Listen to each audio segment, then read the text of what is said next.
What are you talking about? Yesterday, some Italian guys beat up my brother in your neighborhood. So what's that have to do with me? Were you there? No, I wasn't there. Colojo, please don't lie to me. Gina, I'm telling the truth. I wasn't there. We'll see who's lying. My brother's in the car. I told him I was going out with an Italian, so he came along. He recognized you and said you were the one that beat him up.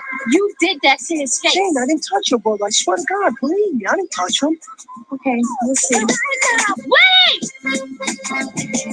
Please, young goddess, do stay modest. Reputation intact, integrity flawless. Cause these busy streets are administratively lawless.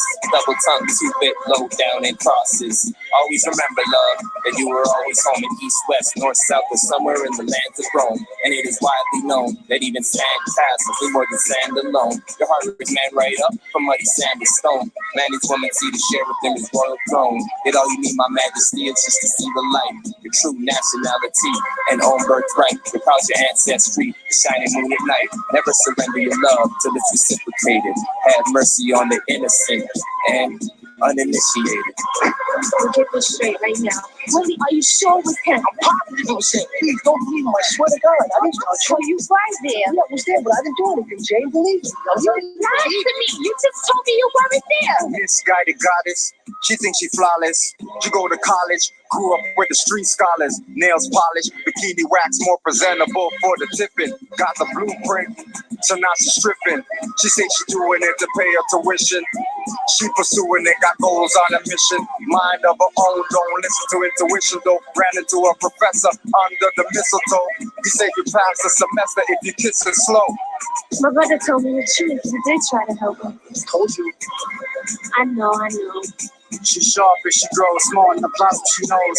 Like the most of us follow the caretaker's flow.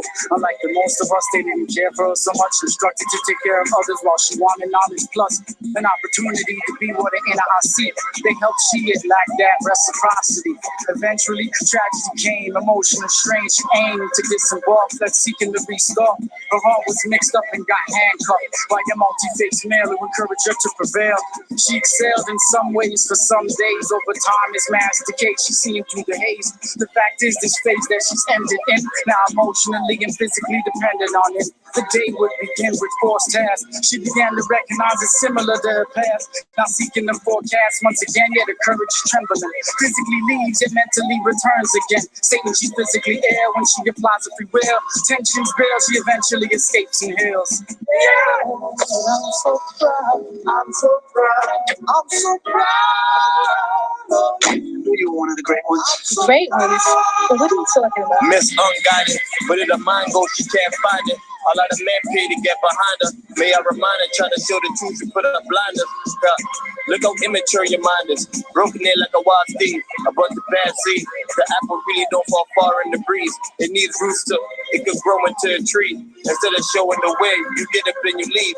I guess it's just generation after generation to control a generation of a young nation. But people need to rise up in these situations.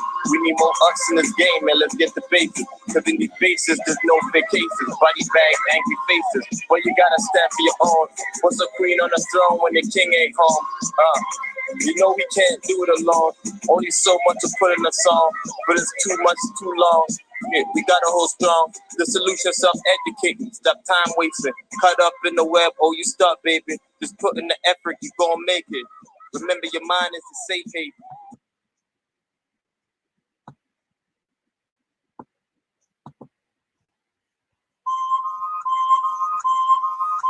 The gods. Yeah, sending blessings to the goddess on earth, prime minister gods.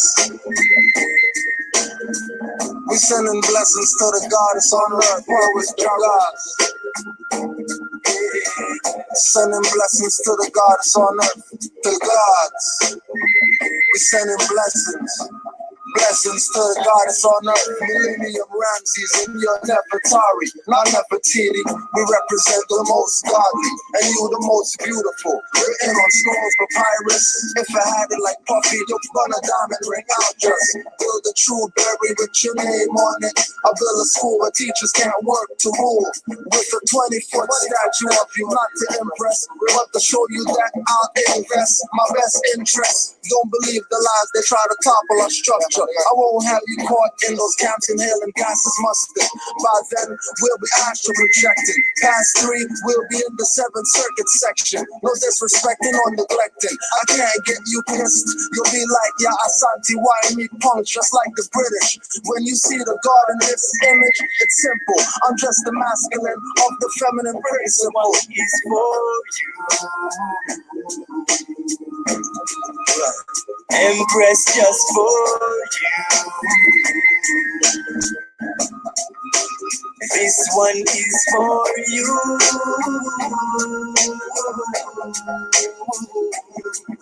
So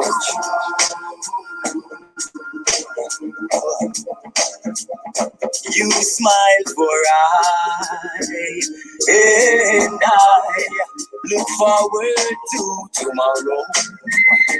Oh, sunshine for I be cast down on the shadow. Oh, this love is real,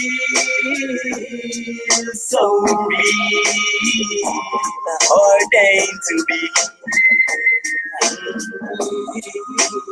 Reach out to our story.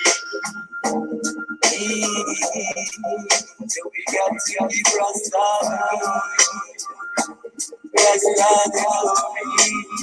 This one is for you. Empress, just for you. This one is for you.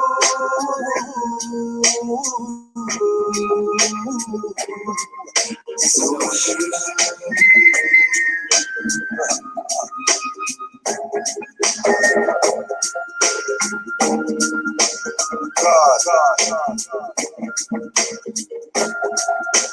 perfect love to all empresses of the earth, coming from Prime and Jarus.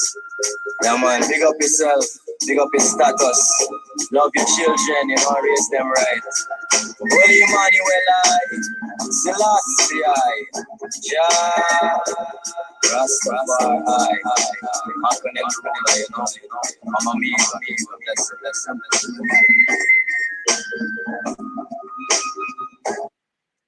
Islam, Moors. Islam. Canaanland Moors, Tuesday night session. We got a special one today.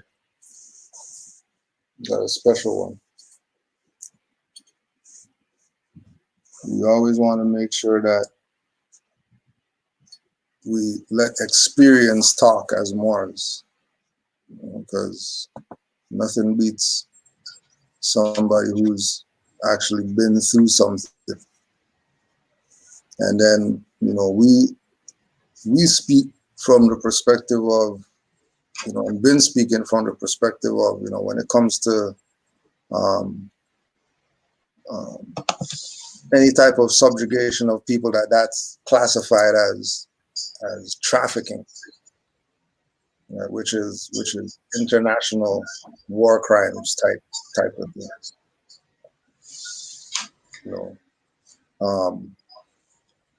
But we want to introduce the mother to the platform, Mother Jade L. We connected a little while now. I know you went back home, and a lot's happened since the last time we got to connect. A lot's happened. So we'll start off with you just giving us a little introduction and why you decided to write this book. All right. So yeah, Jade L. I'm in Nova Scotia for those who didn't know. So what brought me to write the book? So the book is kind of I guess you could say autobiography. So it details my childhood up until the point that I was trafficked. And the reason for writing the book really as a healing tool for myself, but also to let other young women know, like, this is how it happens, and it starts long before you get to the point of actually being trafficked. And yeah, this was my way of telling my story of getting justice for myself. Yeah. So I'm just gonna, there's some stuff I had highlighted, so I'm just gonna scan through and then just ask you about stuff that's in here. Okay. The first thing, page 9, in the preface, how could I be so foolish? Just the idea of where that question comes from and when that question should come up. Okay. And if you can speak also on was there any divine inspiration that told you stuff or gave you signs that you ignored? That's a good question. So for the part of thinking like, how could I be so foolish? That was when I first realized that what happened to me was a crime, and not just like, in my mind, it was like, okay, it was just a relationship gone bad, and you know, I'll take my L and keep it moving. But when I started to learn more about what human trafficking is like as a law, I didn't know nothing about that, because where I'm from, like, the pimp game is so normalized. I didn't know that it was a crime. I just figured some people's into it and some people's not. So when I figured out that it was a crime, my thought process was like, how did I allow this to happen to me? I guess I was putting the blame on myself instead of putting the blame on the person that, you know, perpetuated that type of abuse. But for me, it was like, along the way, there was definitely signs along the way that told me, you know, I should walk away from this guy. But where my mindset was at throughout that time is that, I don't want to say I was weak-minded, but like, I was just very naive, and I was looking for something that I wasn't getting from home, I should say. Mm. Yeah. All right. No, you talked about the pimp game being normalized. Yeah. Where do you think, based on your experience now, where do you think that normalization comes from, and how could we start correcting that? I think it comes from, well, it's really intergenerational, because I know just from speaking to the guy that I used to be with, like, he was taught about this from his elders, from his uncles, from his dad, from his people in his community or whatever. But I don't know. I don't really know where I could say it originated from, but I can just say it's something that people pass down to other people. Right. Specifically because I'm from such a small community, it's very easy to like glamorize that lifestyle and make it seem like it's something that it's not. So a lot of the young guys, they look up to people that do that kind of stuff. Understandably so, because there's not that much opportunities here. So in a way I do, I guess, empathize with it, but at the same time, it's a choice, I think, to go into that. So yeah, I don't really know how it originates, but what was your other question? And well, don't worry, you can go on, because there's some better stuff that I want to get to. Okay.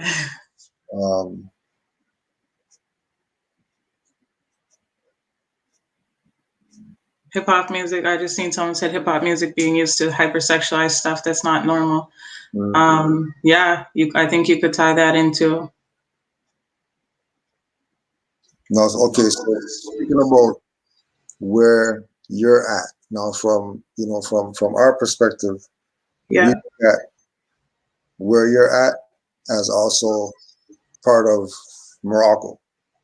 Right. They would say Nova Scotia, which we know is New Scotland, which we know where you're at is not Europe.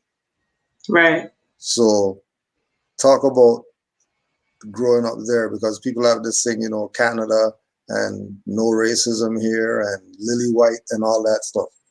No, I think that's one of the first things I said when I started writing my book, because the slogan out here is Canada's ocean playground. And one of the first things I said is that it's not this picture that they're painting, in the tourism industry or whatever. Like, people are really struggling out here. And And again, racism, the whole thing that racism doesn't exist here. Like, I remember some of my first experiences with outward racism,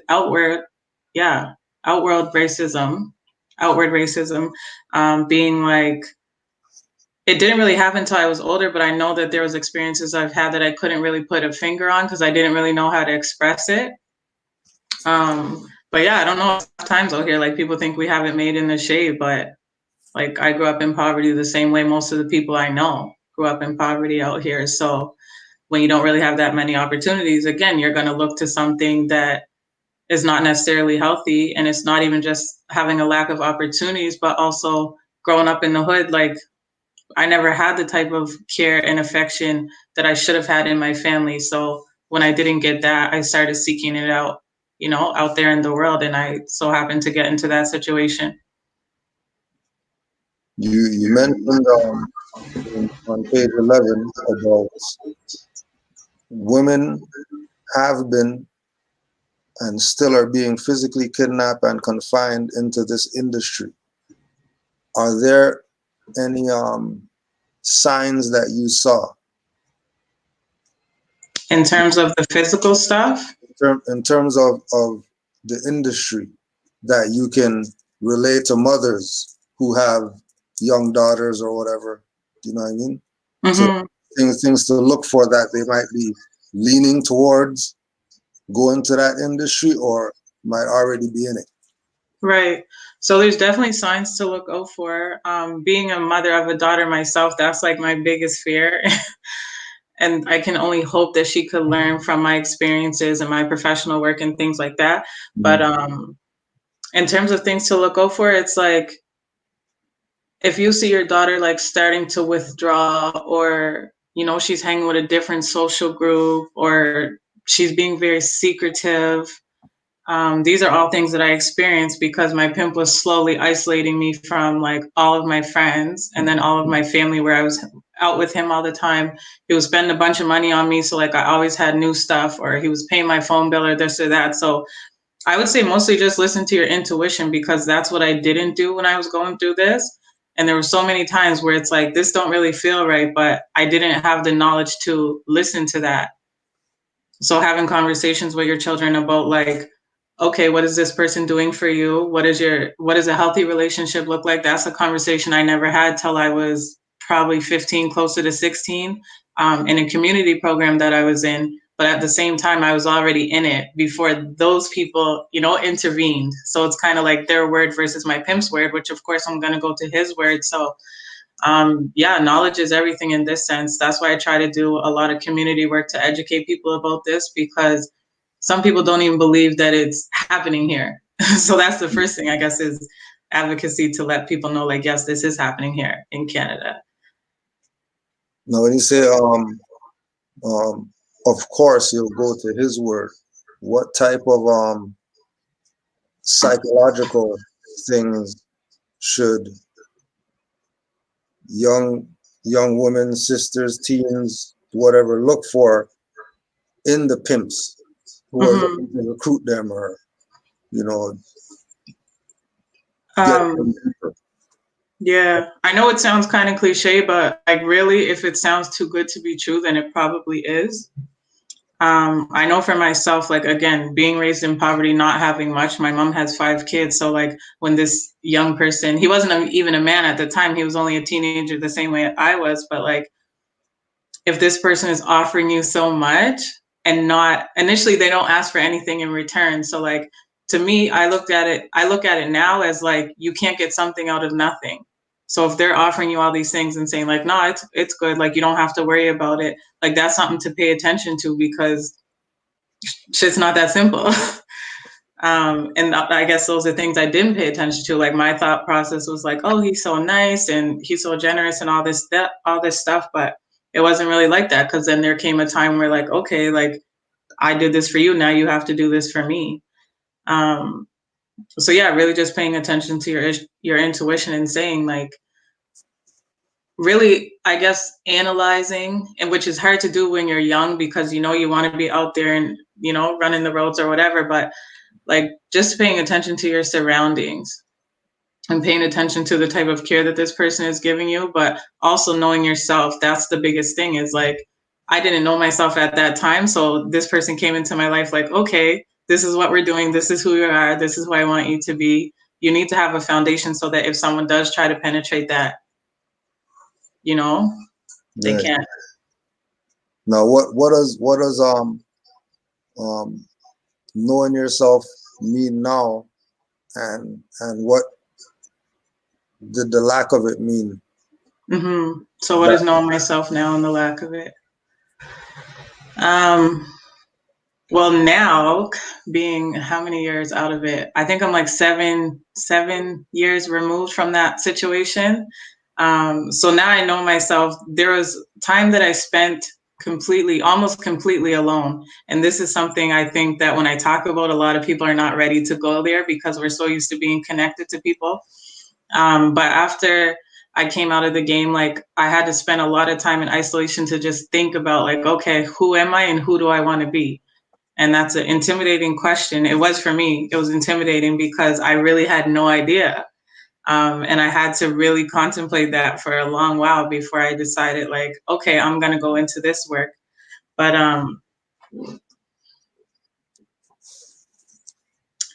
I guess not knowing myself, again, that's how I got into it, because I didn't know who I was. Even when I was watching you on live the other day, and I started to kind of put two and two together. Like, if I would have known about this at them times, do you think someone could come to me and say, oh yeah, I want you to work for me? Like, no, that would never go down, because I would be looking at myself like, I'm a queen. You could never even approach me like that.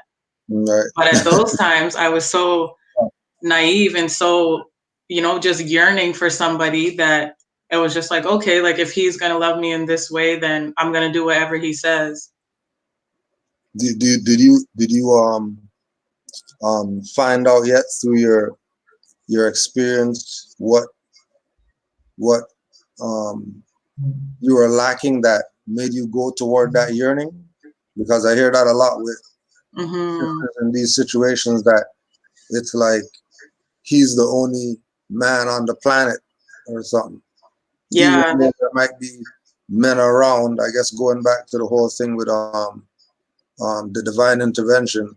Right. People who were, because there were people, I remember near the end of the book, there were some people who you had interactions with that was way better than what this guy was giving you, even from a friendship perspective. So just talk about what they should be, looking for. So again, this is something that I don't think people talk about enough, because a lot of people want to say, like, oh, girls have daddy issues. If their dad was absent, or they weren't around that much or whatever. But for me, it was the opposite. Like, I had a fairly good relationship with my dad, even though he was in and out of my life. Like, he was locked up. Sometimes he was home, sometimes he was locked up. But in terms of the relationship that we had, we did have a good relationship. But the affection, and like, in the sense of like being told that you're loved, I never had that coming from my mom. So I feel like my issues stem from my mom not being able to have that type of relationship with me because of whatever she's experienced in her life. So it was almost like I was looking for a mother figure. Not necessarily a father figure, but I guess that does play into it too, because it's not like my dad didn't sit me down and say, okay, this is how a man is supposed to treat you. And then also witnessing, like, my parents physically fight when I started getting, I guess, physically abused. I took it like, okay, like, my mom deals with this, so this must just be part of it. What was the perspective of her peer group? Again, where we come from is very small. Like, a lot of people have the same, I don't want to say the same mentality, but it's normalized here. So my friends were kind of like, okay, if that's what you want to do, then we'll support you. Not knowing that it's not really something that I wanted to do, but it's something that I felt like I had no other choice but to do because of my circumstance and because I was in love with this guy.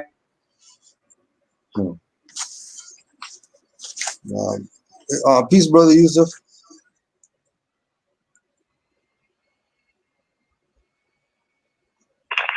I don't know if you have anything to input right now. or questions? Nope. I just want to first of all just give thanks to the mother and whatnot, and thank you for coming on the platform and sharing your story with us. For anybody who want to listen, or anybody who out there going through these situations or whatnot, and scared to speak up on it, I'm glad that she's on the platform to be able to go over, and speak out. So I just want to really give thanks for right now. I really don't have any questions. I just started tuning in. Yeah. But I really just want to give thanks to her and honors to her, for coming out and speaking on her situation and whatnot. Islam. Thank you. A little later on in the book, in chapter 6, you ended off speaking about being a ward of the court. Right. What part does that play as far as them having quote unquote authority over you, or you have to sue them for anything? How that play in part to it? So word of the court, yeah. So I was brought into foster care, and then after a certain point in time, my parents weren't doing whatever they said that they were supposed to do. So we ended up going into permanent care, or ward of the court. And they were supposed to, I guess, be my guardian when I was in foster homes and group homes and stuff. But I don't want to say I think they were not doing their job in terms of like supervising and making sure that I was good and making sure that I was even in the province. Yeah, they really just failed. Would you even classify them not taking care of you properly as human trafficking as well, without the sex part? Shit, that's a good question. I think at the very least it's neglect. Mm-hmm. Right. Yeah. Then and again, from with the perspective of you getting into the new mind, looking at it like that is how you'll be looking at it. That they're doing human trafficking as well.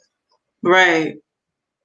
Like looking back, like when I was first in it, and kind of a few years after I came out of being a ward of the court, like I didn't feel like they, whatever their rules are, whatever, I didn't feel like my situation was bad enough for them to come in and take us from my mom. Mm-hmm. But I had access to my documents, and it's this big thick folder from the Department of Community Services. And when I spoke to the lady who did up the file, she even said, like, if this was this time, they would never took me from my mom. If the same situation happened in 2019, 2020, it would never went that far. So it's interesting to me how quickly they could change their rules, or even like from situation to situation, how quickly they could change their rules. It just, it doesn't make sense. But as I'm learning more about the Moorish movement and things like that, it is human trafficking, and they do not have the authority to do that. Right. I saw someone else had another question. Yeah. Can she give any insight to about the women who draw sisters into the industry? I don't know if you're speaking like women that are pimps or women that are being pimped and they offer other girls. So I'll try to speak to both of that. In my experience, from what I've seen, is that a lot of times when a girl brings more girls into it, it's because she's being led by a pimp to get more girls. And that's almost a means of safety for her, because the more people she gets, the less work she has to do for the guy. There was plenty of times where my pimp was like, oh, ask your friend if she wants to come. And I would kind of talk to them about it, but thankfully it never went as far as them joining me in it. And then women that are pimps, I don't really know too much about that. Like women that are not being influenced by someone that's pimping them, that I don't know, that's their demon to figure out. I don't really know, to be honest.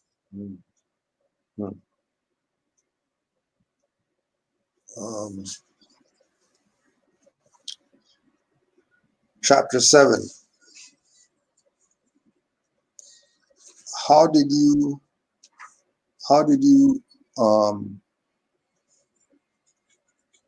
cope with everything going on, like with everything, right in the middle of everything, just going back and forth from Montreal to and the uncle and certain, you know what I mean, things. Where did you dig to find the strength to honestly, situations? Because some of the stuff in there is real crazy. yeah, no, for sure. A lot of people do ask me that because nowadays a lot of women will be, you know, they'll be drunk or they'll be on pills or they're sniffing coke or whatever, but like that was the rule. Like I was not allowed to do none of that. So when all of that stuff was happening, I was dead sober the whole time. But the way that I guess got through it was that I had to force myself not to think about it. Like I just kind of had to keep my eyes on what I thought was the prize. Is like, listen, if I do this, I'm going to be able to get here and I'm going to be able to have what I want. And that was my main focus. It was never about the physical money or whatever. It was about getting to that goal that me and this guy had set. Right. Yeah. I can't imagine, like, when I think about it now, I can't even fathom how I did that sober because there were some scary nights. Yeah. And then speaking about that too, chapter 8 about ownership and the idea of you being this guy's property. Right. And again, it getting to that stage. Was it just him saying things or buying these things or psychological, everything wrapped in one? Like, I think it was kind of everything wrapped in one. Like it's not like he had to sit down and be like, you belong to me, but it was other little phrases and things that he would use that made me believe like, okay, like I have to do what he says. You know, and like in turn, like that basically means I'm his property. And I used to have his name tattooed on me, but I covered it over now. Right. Yeah. Which is another thing, because then when people would see me out, they'll see his name. Oh, you're so-and-so's girl. Yeah. Like it took me a few years to not be associated with him no more. Yeah. Yeah. I'm just going to plug in my laptop. Give me 2 seconds. No problem.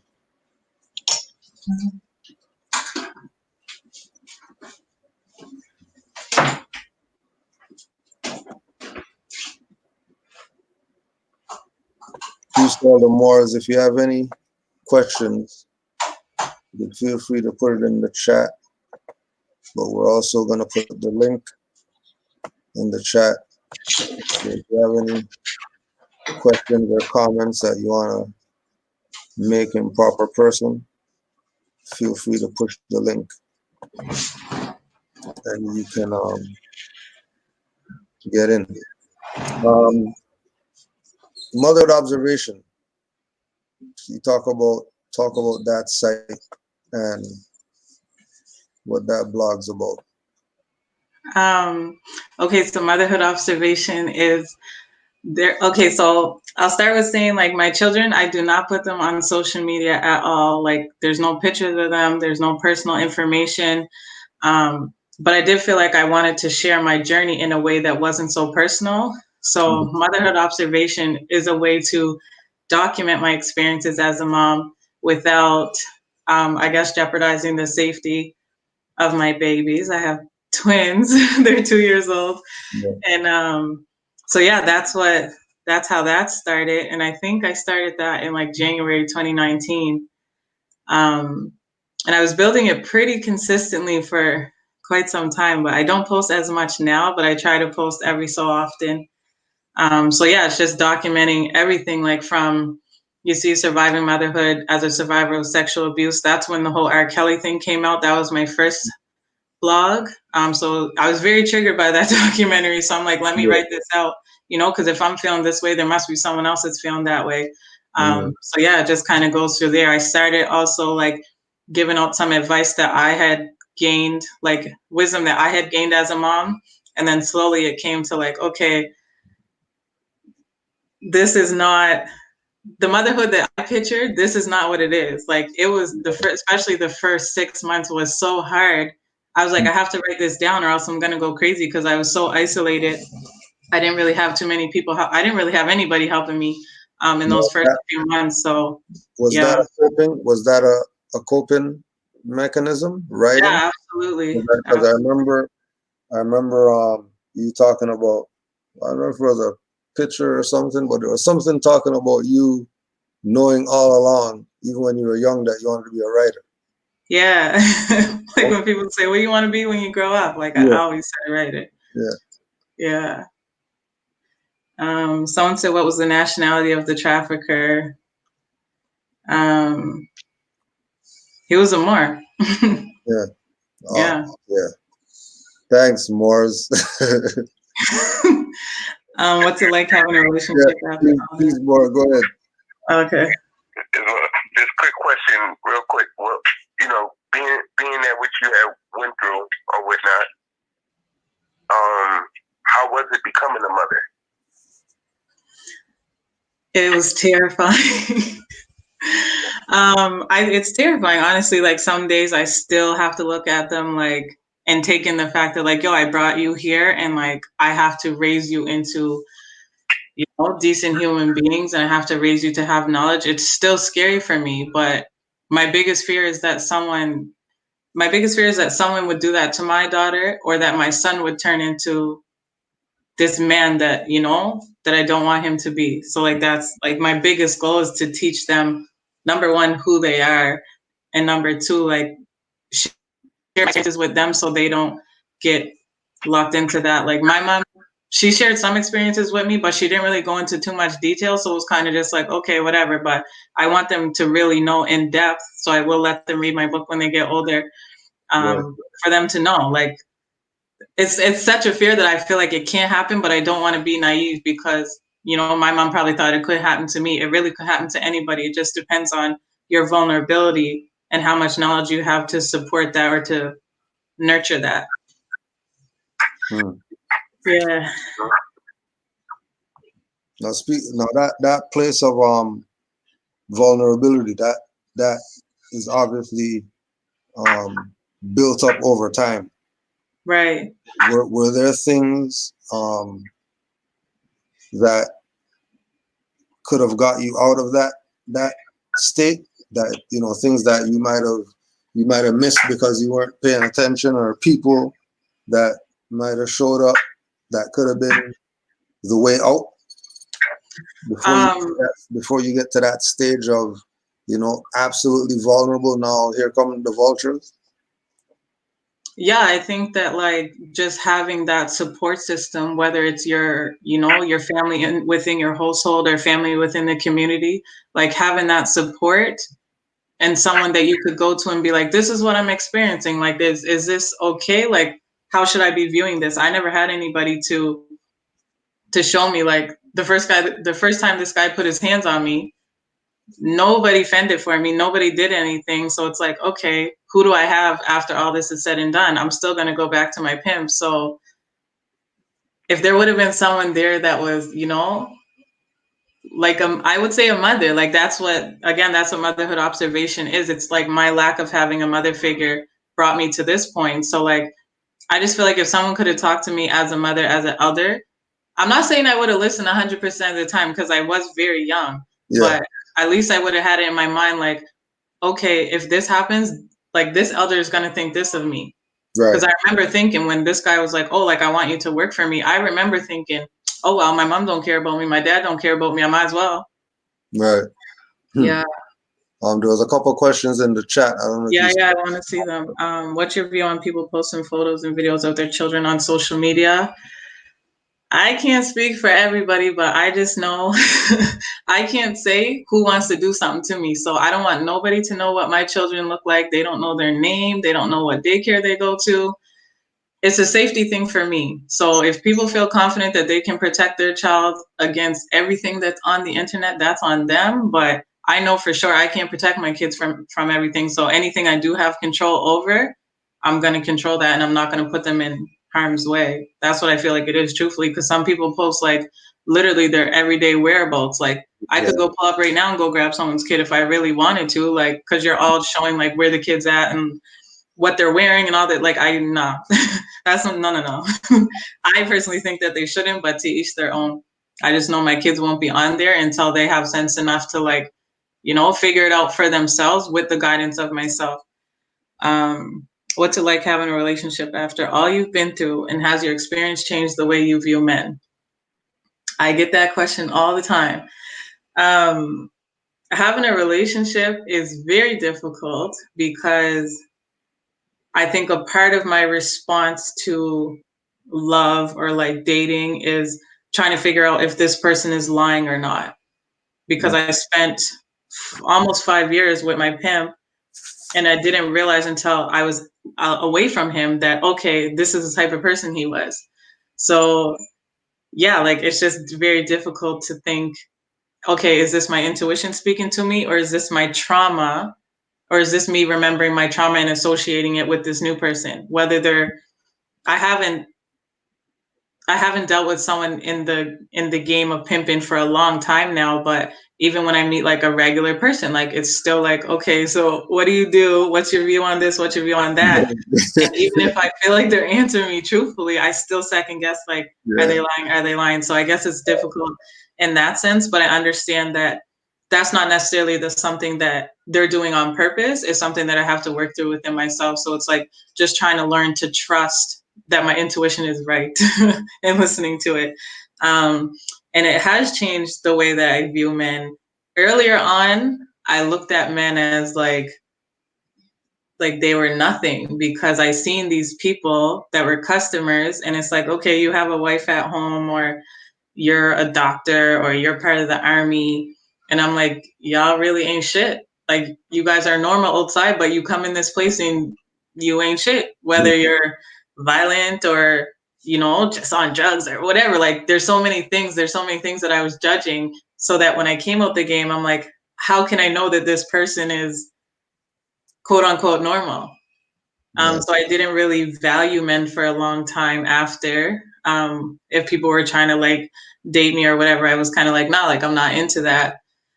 But now I think because I have a better grasp of who I am as a person, who I am as a woman, I'm able to let that guard down a bit more, but also to try to be smart about it. That's true. Brother Yusuf, you got anything? Islam. Yep, just a quick question. So I just came in like the last 15 minutes. I don't know, the question might have been asked already, but like in preparing the book, during that process, with you putting it together, I know you spoke of you always wanted to be a writer, but writing about your personal life and what you have been through, was there any like, you know, fear, or, you know, you were having doubts before putting the book out? Like, because again, just listening to your interview, I want to get things again, because that's incredible, you know. So like, that's why the question came to me. I was like, how could she even write the book? That's incredible, all the things she went through. So like, what was that? Putting it together, you know, having to go think back about what happened to you, and to have to put it on paper. Right. So first of all, I wrote the book, the first draft, I wrote the book by hand. And I'm super proud of that, because I can't even tell you how I did that part. It was very difficult because actually the first thing I'll say is that I didn't realize how much I remembered until I started writing it down, because when I came out of the game, I spent so many years like being self-destructive, like I was drinking all the time, like all this stuff, because I didn't want to think about it. So as I started transitioning out of that lifestyle and I started writing it down, I was very surprised on how much I remembered, but it was very difficult because not only from recalling what happened, but also like just the circumstance that I was in my life at that time. I was like living in a shelter. I had nothing, and I was living in a shelter. So like as I'm like going through this trauma, I'm trying to process this other trauma. So there was many days that I had, maybe I would only get one paragraph down, or I would have to walk away from it for a couple of days because I was just getting too heightened. There was lots of days, but it only took me 6 months to write the first draft of the book. And I'm very proud of that as well, because there was lots of days that I would sit down and write like 25 pages. It was just all coming to me, and I didn't edit myself. Yeah. Well, somebody had asked about working through the trauma. Working through the trauma. What have you done to work through the trauma? I'll say what am I doing to work through the trauma, because it's still a journey, and I think I will be working through it for, I don't know if I should say forever, but I'm 7 years removed from it and I'm still processing that. But I've been to therapy a few times. I've seen a few different therapists to talk about it. But I think that my biggest way to work through it is to talk about it. Right. Yeah, it's a way to self-reflect on where I've been and where I am now. But also like just to think that if someone could hear me speak and hear my experience and then not go through that themselves, like that helps my trauma to be like more bearable, I guess. Because then I feel like the fact that even my book is out there, I feel like my story and what I've been through is not in vain. Because there was a time that I was like, well, what was the point of going through that? When I came out of it, I didn't have no money. I didn't have no house, like all these things that we were supposed to be building towards. I didn't have anything. And then on top of that, like my spirit was so broken. My spirit was so down. I'm like, what did I do that for? But now I can look back and say like, okay, I went through that for this reason so that I could grow into this person that I am now. But it's always a matter of self-reflecting, and writing is a really big thing for me to work through that. Thank you. That's amazing. Thank you so much. Yeah, that's amazing. Because one of the themes of Noble Drew Ali is that in order to change the people, we have to change their literature by putting out literature. Right. By doing this thing, and we know from our teachings that spelling is a ritual, and writing has to do with spelling. Right. Like what are some divine messages that you've received, or angelic messages, or whatever, since either writing the book or going through this experience? Like how have you opened up more to the universe? Good question. I would say that like the main thing that I get from all of this is that I'm here for a purpose. And beforehand, I never thought that. Like I thought that I was just here for, for anyone's pleasure, for anyone's to take, for anyone to do anything too. But now that I've written it down and publicized it, it's like, okay, this is what I'm here for. And then it's a reminder too that even growing up, as much as I went through at home, as much as I went through like as a teenager, there was always little moments of like, I'm different than other people, and I don't know why, and I can't put my finger on it. But the more that I get to know myself, the more that I see that like, okay, I'm on this earth for a reason. And even like researching the Moors, I went to the temple like, gosh, years ago. Yeah. It was in like 2015 maybe. And I can't lie, I was intimidated because like the knowledge that I was getting there, it was so on point. I'm like, how the hell? Like how? Like it was blowing my mind, and I never went back. Yeah. Always, ever so often on my journey, it comes back up some type of way, which is so crazy. So I'm like, okay, especially because we're on quarantine now. I'm like, there's a reason why it's coming up right now. And now I need to take the time, because I always say, oh, I don't have time, or I need someone to That's like, have the time. It's interesting to be honest. Straight up. You brought up something in chapter 10 from camp, the F word. The F word, forgiveness. Yeah, talk about the F word and just what that means in this whole scheme of trauma that you okay. or that you're overcoming. Apologies. So the first thing I had to do was forgive myself. For a long time, I was like, yo, like there's something wrong with me, or I'm analyzing every little movement that I made. Like, did I do something to make him think that it was okay to do that to me? So it was a matter of like releasing all that and forgiving myself and not blaming myself for being vulnerable. It's not my fault that someone took advantage of my vulnerabilities. It's not even my fault that I was vulnerable. So yeah, forgiving that part. And there was a time too that I wrote him like this big thing to say like, listen, like I forgive you for all these things. And if there's anything that I did to make you feel that way, like I hope that you can forgive me. But yeah, it's like if I never would have forgave myself, and this is something that I'm actively working on, because even now, like being a mother, there's things that I'm like, I feel guilty about if I'm not doing enough or whatever, but it's literally a matter of forgiving myself over and over.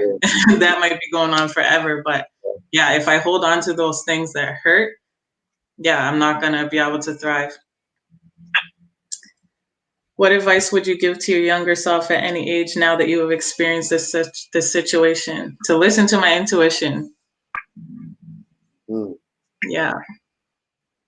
Now, Like my intuition is very strong, and what were some intuitive signals that you neglected?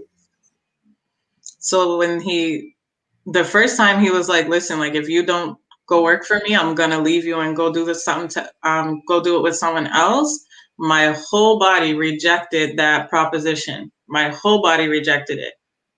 And instead of listening to that, I was like, I bawled my eyes out, like basically having a panic attack. And then I was snapped out of it. And I'm like, okay, I'm going to do it. Because I felt like that's what I had to do. But I wish that I would have listened to my body's signal that said, this is not a safe thing to do. Whether physically or for my spirit or whatever. Yeah.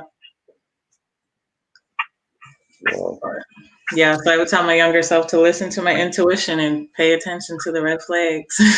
And trust that when I see the red flag, it's really a red flag. Because even after that situation, like there will be other situations where I'm like, this feels like that, but I don't really have anything tangible to say, this is your solid proof. But like now I'm like, the fact that I feel like on the inside, I don't feel like this is right and I don't know why, but it ain't right. That's enough proof for me. Yeah.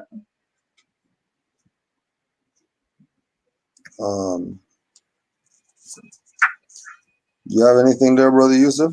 I'm just flipping through this. Again, just listening to her, even seeing her smile, because I'm watching the class now, even seeing her smile, it just makes me think, again, like, well, like, how does it feel to know that what you went through and being able to tell your story and still be here alive to tell your story? How does it feel to know now that you're really a superhero? Oh, thank you. Honestly, I'm still learning to stand in my power on that, because there's times when I'm either speaking to an audience or if I'm listening or watching to something that has to do with human trafficking, and I almost feel a sense of like survivor's guilt. There was a young girl from here, a European girl from here, that she got killed with one of her customers. And when I heard her mom talking about that, all I could picture was my daughter. And I was thinking like, how me and her were in very similar situations. So how did she not survive that? And I did. And I started to feel guilty. But the fact that I've been through so much and I've been in so many dangerous situations and I'm still here, like as much as sometimes I don't want to claim that, I know that like, obviously I must be here for a reason, because why else would I have made it through that? So I'm just trying to learn to stand on that. Yeah. Wow. That's incredible. Thank you.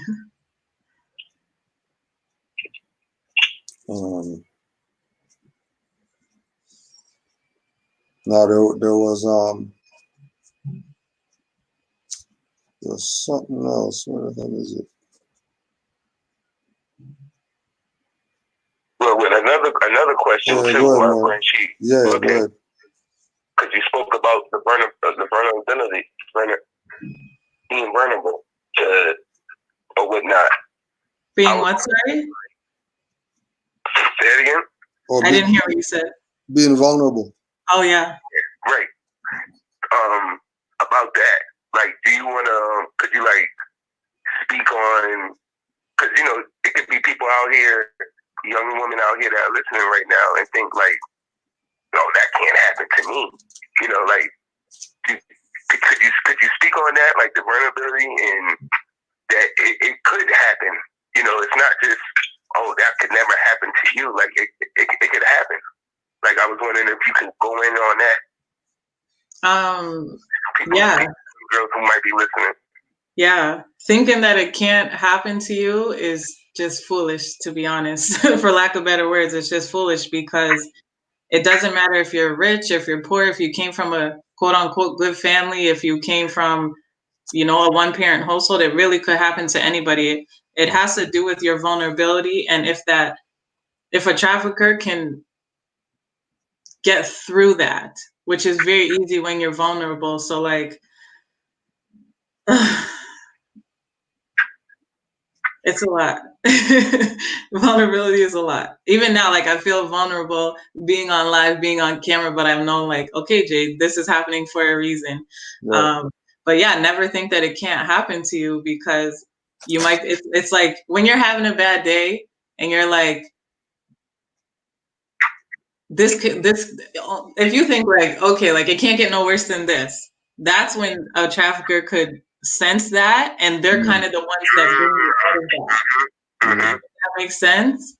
Yeah. So like, I remember when I first got with my pimp, when I first started talking to him, I was vulnerable because I felt very disconnected from the world, which I described that as boredom at that time. But now when I think about it, it's not that I was bored, it's that I felt disconnected.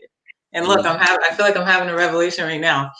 I felt very disconnected. So like my friend hooked me up with this guy, not knowing who he was. And the more sweet nothings that he whispered to me, the more compliments that he gave me, it kind of built me up to the point where like, okay, I'm only these things if he says so. But now that I have more confidence in myself, now that I know more of what I've been through, I'm like, I don't need someone to tell me that because I know that for myself.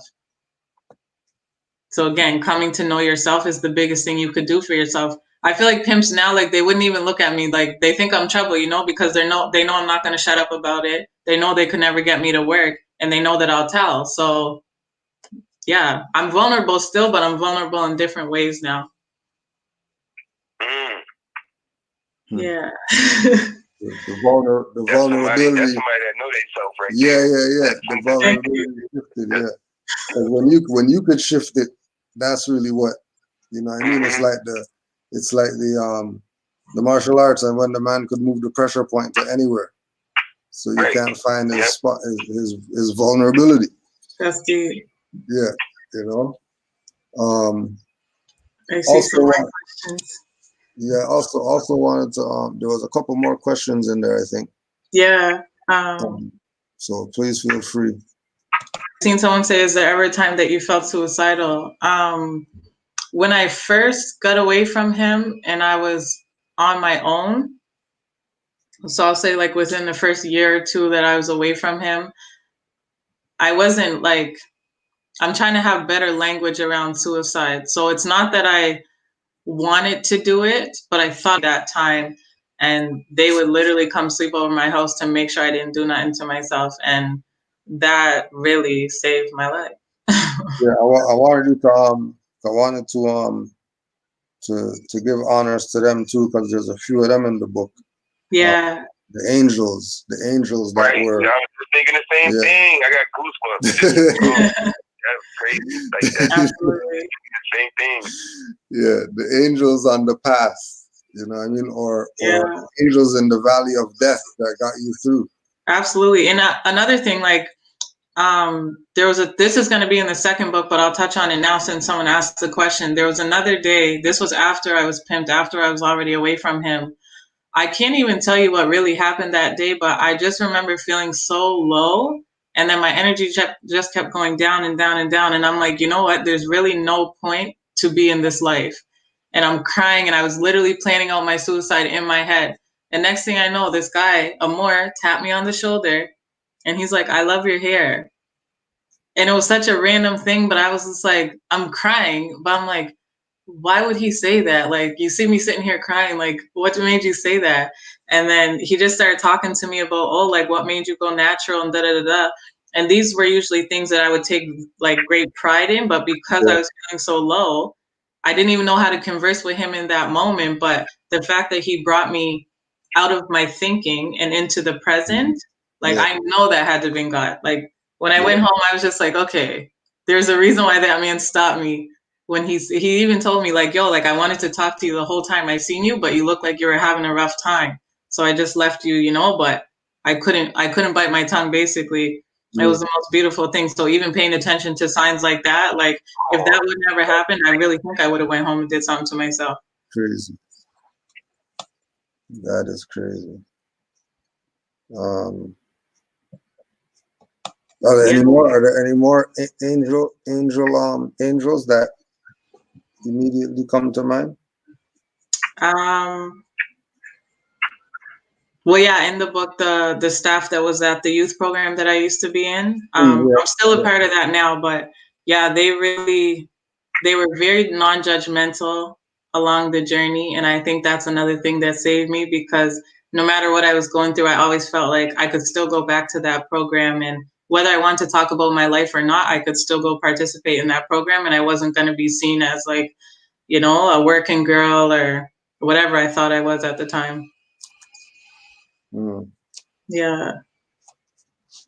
There was one more. I can't remember. Was it? How did it end? How did it, like, you just get up and go, or what? I don't even know what happened. Like, the question was asked already. I'm not sure. No, that question wasn't asked. So eventually, closer to the end of the situation, so this is going on 5 years now, I started to be more like, I don't know what you want to call it, feisty towards him. Like, I wanted to be more like, okay, how come you get to hold all the money? Or I'll just tell him, oh, if we're fighting, like, I'll be like, listen, like, I'm not going to work tonight. So, like, what are you gonna do about it, basically? Like, I just kind of started arguing with him. And then there was a point where he was like, yo, like, I don't want to do this with you anymore. Like, let's go home. We're in Toronto. We're in Mississauga at that time. And surprisingly, I didn't want to leave. Like, I didn't want us to quit on his terms. Like, if anything, I wanted it to be on my terms. So when he was saying, like, let's go home, I was against it. I was like, no, like, let's stay here. Like, we can do this, blah, blah, blah. And he was pretty adamant about it. Like, he was like, no, like, let's go home. And I told him, if we go home now, I'm not coming back no more. And he was like, okay. Like, he said, I love you too much to do this with you.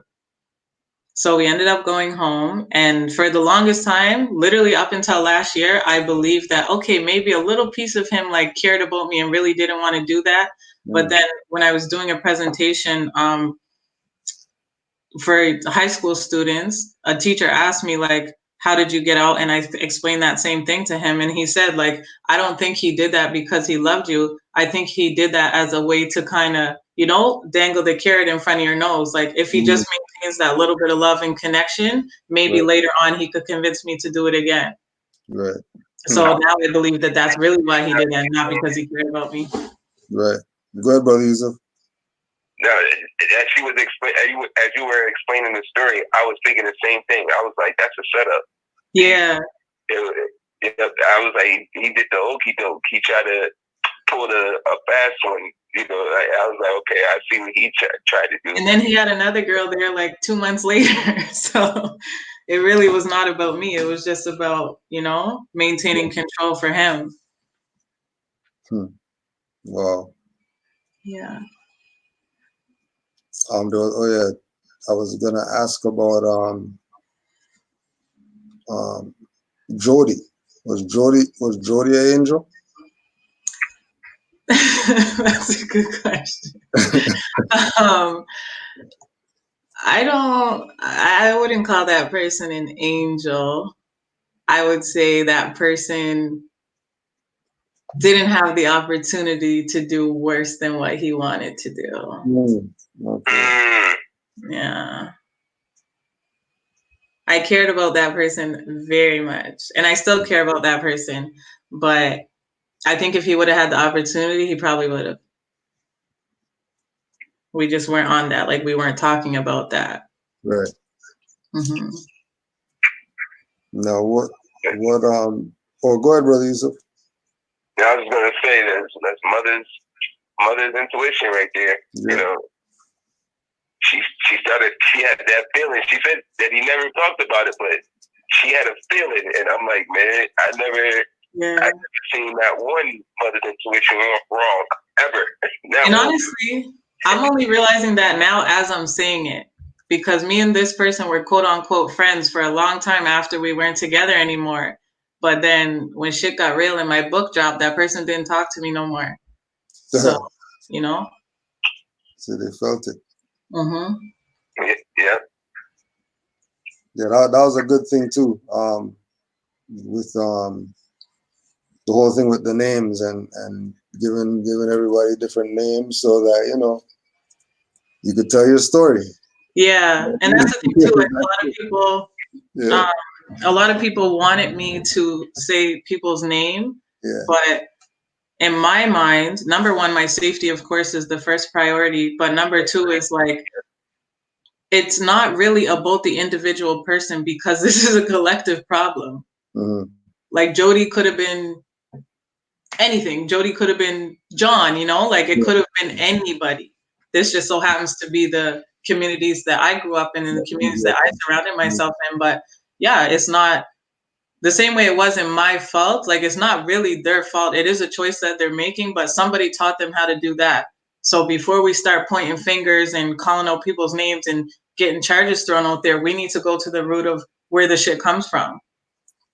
You don't wake up one day like, I think I'm going to be a pimp today. Like, nah, it don't happen like that. Someone is building this idea in your mind to go on to do these things. Mm-hmm.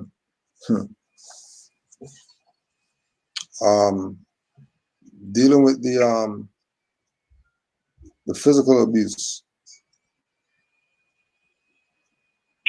How did I deal with that? No, in dealing with it, there was a part in here where you were talking about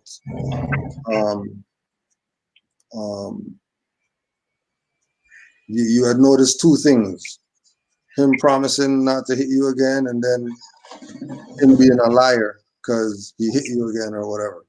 Mm-hmm. And the whole thing of what is it that doesn't make the woman leave even with that happening? Okay, that's a good question. So for myself, so the first time he put his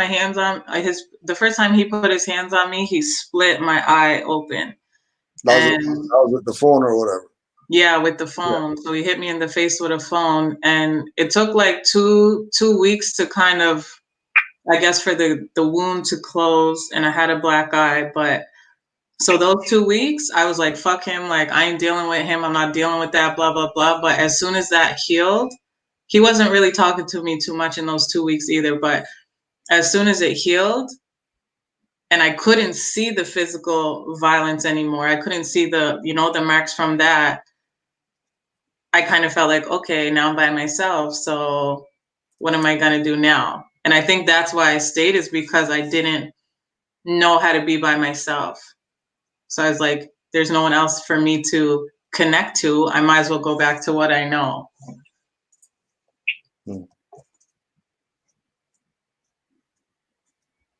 Yeah. No, and compared to Karma's game, the Notorious Uncle. Mm-hmm. What level was his pimp game on compared to what you were dealing with? So, according to community, he's like one of the pimps of all pimps. Yeah. So the guy that pimped me, I was his first girl that he did that to. So he was very inexperienced at that time.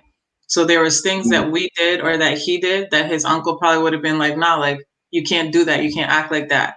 Yeah. But I guess I was kind of like it was like a learning experience for him. Yeah. But yeah, the uncle was way beyond what we were. Like, he was way more established. He had way more girls, way more experience. Like, I'm talking like we were teenagers at that time. He was probably already like, I don't know, in his 40s. So yeah, he had way more experience. For something like that, being that you were on the inside, are there other entities involved? In terms of what? In terms of this trade or this industry. It's like when we look at the drug industry, and we always look at ourselves and then we say, oh, well, we don't have any boats or whatever. Right. You know, what else is involved in this thing, like, or what other entities would be involved with this thing of trafficking women or trafficking children or whatever? Mm-hmm. So if I'm understanding your question correctly, a lot of people that own the establishments, so the clubs or the spas or whatever, they know what's going on, but they can be paid off to be quiet. Even like as a working girl, like I've seen girls that they might have got caught doing something that they weren't supposed to be doing in the club, like in VIP or whatever. And it's like, okay, you have to pay me this much or else you can't come back and work here. Knowing that, of course, she's going to do it next time she goes. But it's like, okay, if I could, pay you off and you don't say anything, you allow me to continue doing business as usual. That was a norm, I would say. As well as like a lot of it's almost like you're being pimped twice over, because your pimp is taking whatever he's taking from you, but you also have to pay a fee to the, called the DJ fee or the bar fee. You have to pay a fee to the club to work there. And then if you're working in the spa, the customer pays you, but you have to give a cut to the person that owns it. So like, yeah, the money's being split a lot of ways. And most of the time you're either getting pennies or you're not getting nothing. Like, I walked away, I didn't have nothing. He didn't say, oh, here's this amount of money to make sure you're good. No, it was just like, okay, now I got to figure it out for myself. But yeah, I don't really know too much in terms of like the police and that, because I was kept out of certain things, of course. But yeah, in terms of like being in the club, like the owners, they're all in on it. Like, they know who these people are. Yeah. And they're mainly European men.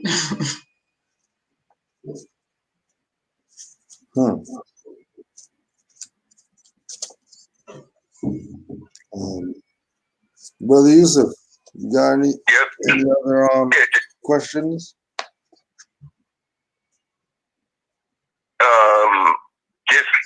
Just being around in that arena or part of that trafficking thing, did you see, like, because I heard the Grand Sheik mention, even the young being trafficked or whatnot. Did you personally see anybody in there or know anybody that was like way underage to be doing anything? Even though the whole thing is wrong overall, I'm just saying, like, underage children. I was underage when I first started working, but I was 17. Okay.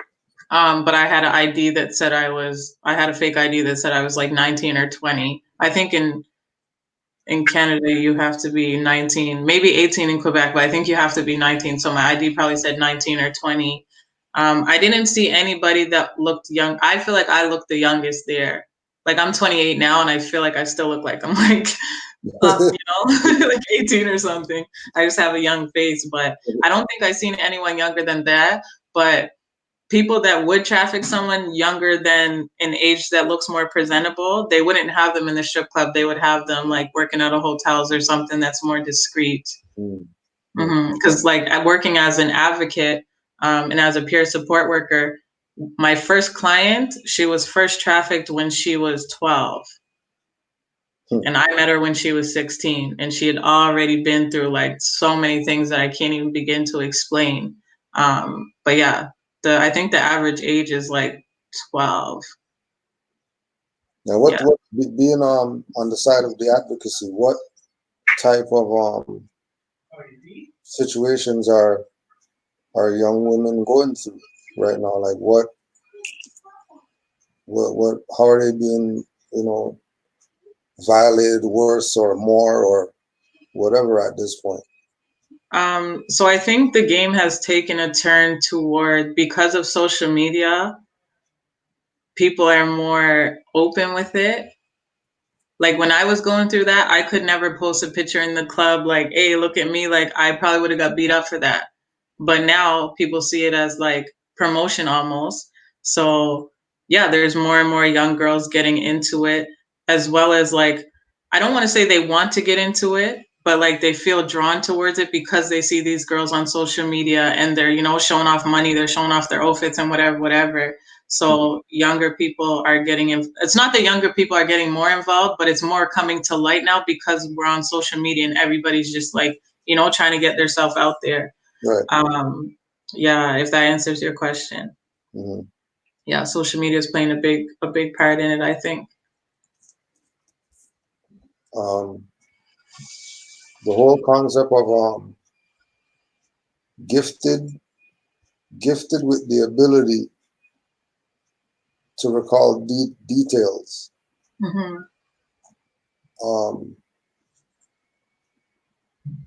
Is there any other abilities that you might have shut off or that would have got shut off because of your trauma, like other than being able to recall? Because like you're saying, going through the book and I'm reading, I'm like, how do you remember that? Right. I honestly don't know. Like I could only call it a gift because I don't know how I can remember, but I can almost see it like a movie playing in my head. But I think that like going through that, it affected my ability to, I guess, trust in my ability to make decisions. Because I'm thinking like that happened for almost 5 years and I didn't see it. I felt points of like, okay, this is not really right, but I didn't see the grand scheme of what it was until years after I was out of it. So sometimes I'll be in a situation and I'm like, I feel like I'm making the right decision, but I don't know if I can trust that that's the right decision. Mm-hmm. And again, it's learning how to trust that, yes, I can make the right decision for myself. Yeah, and if you could speak on that too, how did you get, or what inspired you to get to the place where you trust yourself again? I would say it's a work in progress, but my biggest, I guess, motivation is being a mother myself now, because I'm not just thinking for myself, I'm also thinking for my kids. So every move that I make, every person that I have around me, every establishment that I frequent, I have to make sure that it's safe. And so far, I haven't had any situations in terms of being a mom where my kids were put in a jeopardizing situation in terms of that. So yeah, I would say I can trust myself as a mom. It's hard to stand on that, but I think like I would know if something wasn't right. Yeah. So yeah, it's like thinking about, even when I make decisions for myself, whether it's like I'm gonna, you know, engage with a man or go a certain place on vacation or whatever, I always have to think like, how does this affect my kids? And like, would I want my daughter to deal with this? Would I want my son to behave this way, you know, with someone else's child? And that guides most of my decisions. And sometimes I do ignore that. I'm not gonna lie. I'm not perfect at all, but for the most part, yeah, I try to think of like, would I be okay if my daughter came and said, Mom, this person's treating me that way? And if I can't confidently say, yeah, that's okay, then I'm not going to do it for myself. Right. So of course we want to give you an opportunity. I don't know if you had any questions or anything like that. You could present those. If anybody else in the chat has any questions or comments or thoughts they want to share, we'll put the link in there one more time. Mm-hmm. So if you need to express some energy to the mother or whatever, I'm just gonna put the link in the chat. I wanted to just have Brother Yusuf, if you could just talk on the whole aspect of the Moorish information and its impact on the children, since you're in that realm, just so we could make sure that the mother leaves with something too. Oh yeah, it's love to that. I would love to do that. It's love. Because, you know, I love talking about little Yusuf. You know, I love talking about it because just think, because, you know, watching him, because I think you said your children are 2 years old or whatnot. Yeah. See, that's right around the time when, like, little Yusuf got him when he was like 4 or 5 years old. And he's 12 now. But, so when he, like, comparing him to me, like, I always, like, at 12, I'm 34. At 12, because he's gotten the information, he's gotten his culture, he knows who he is. At 12, he's already better than me. That's amazing. He's already better than me. I have to look at him sometimes because he'll, you know, because he studies, he'll go around correcting me in my speech. Like, you know, that's not what the word is. You know, you have to say children, not kid. You know, like he's a walk-in correction. Like he just corrects me all day. He even in their so-called school system, like I've never gotten honors in my life. He's gotten it twice already. He's in 5th grade. He's gotten honors already. You know, like, and that's just, it's easy to him. Like school's so easy to him. He's bored. The teachers even tell us, they complain to us that he doesn't like school. But how what does that mean to us? Like, okay, you don't like school, but he's bringing home, he made honors. You know, because he has his culture. He knows his bloodline. So he automatically knows I'm supposed to be smart. I'm supposed to be, you know, like, it's not, it's hard because us as a people and all that. No, we're the art and code of civilization. We taught everybody everything. If you don't know it, how are we supposed to get by? Like, that's how I have his mindset. You know, like, if you don't know it, there's nothing else. Like, you're the guy. We're the Moors. And it's like being, you know, like, me and my brothers used to fight all the time. Like, he doesn't do all that fighting and talking back. And I don't even have to, you know, don't be talking like that. I don't never have to say that to my son. It's amazing to me. It's amazing to me that he's not like how me and my brothers and my sisters were. Yeah, like, it's amazing. Like how he's not like that, nowhere near that. Like he's you know, because I see Moorish when they start coming into the information as adults, you know, they start wanting to do like drawing and being an artist. My son is constantly drawing, constantly being an artist, constantly being creative. Like he does it all. He's amazing. He says teachers ask him, you know, the teachers in school, they always ask all the students, you know, what they want to be when they grow up, you know. And majority of our people's children is basketball, football, you know, that is any sport, something, you know. My son immediately, I want to be an architect. Hey. And at him, like, yeah. Wow. You're like, you're gonna be an architect. Like, that's what you're gonna be. Like, teachers already know that. I know you're there, though. Like, yeah, you're gonna be an architect. And I'm like, exactly.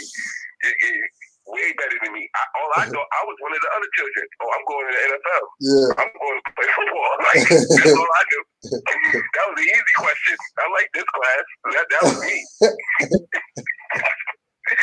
But because he has his birthright and his nationality. Right. And because he knows who he is. He knows who his ancestors were. He knows he has a responsibility. Like, and it's deep. It's deeper than what we hold our, like, we thought we were Negro colored black, and our standards is, you know, just be respectful and stuff. Like, no. We created that. The concept of being respectful, we created that.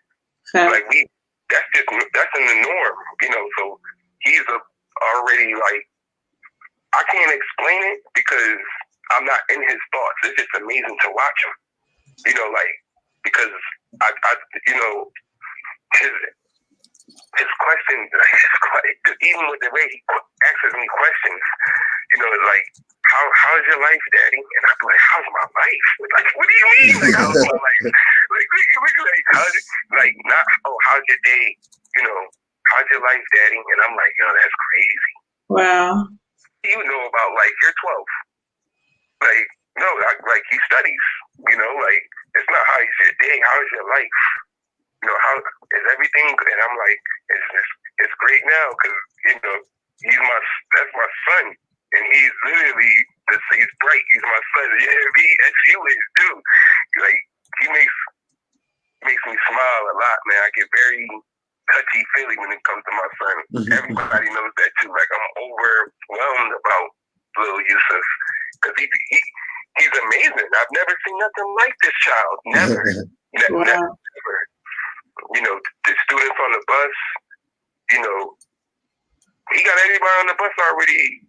That black stuff is out the window because my son broke it down. And he explained to his friend, who was his age, about the black stuff. And then his friend automatically, like, yeah, I'm not black, I'm brown. Like, that's just, you know, easy. And then that concept, because in the beginning of the school, I told the grand sheik, in the beginning of my first son started school, they used to call my son a racist. Look at that. Because he didn't accept that black stuff and all of that. Like, I was like, yeah, but you got to explain to them what's going on. So you got anxious.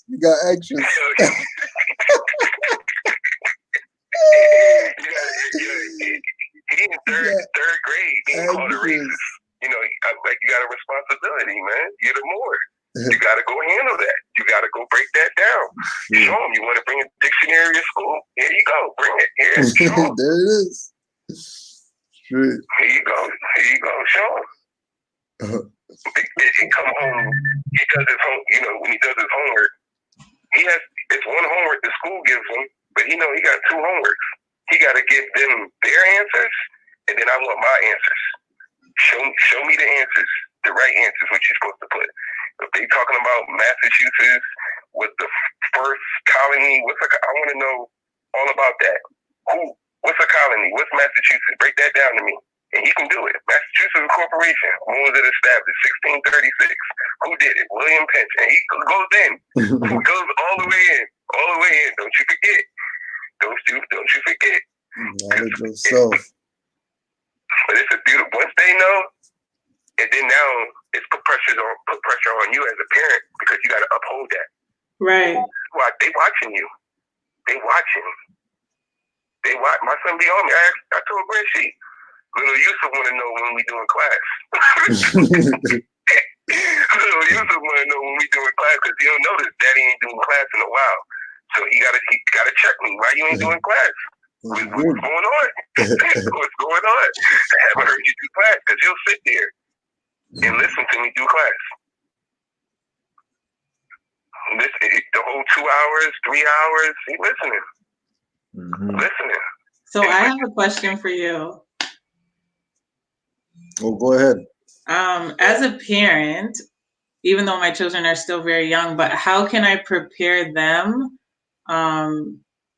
How can I prepare them to begin to, like, you know, stand in their power and to receive this information? Because I'm still learning too, but, you know, I have to teach them as I go. But, like, where they're so young, what can I be doing to preparing them for that?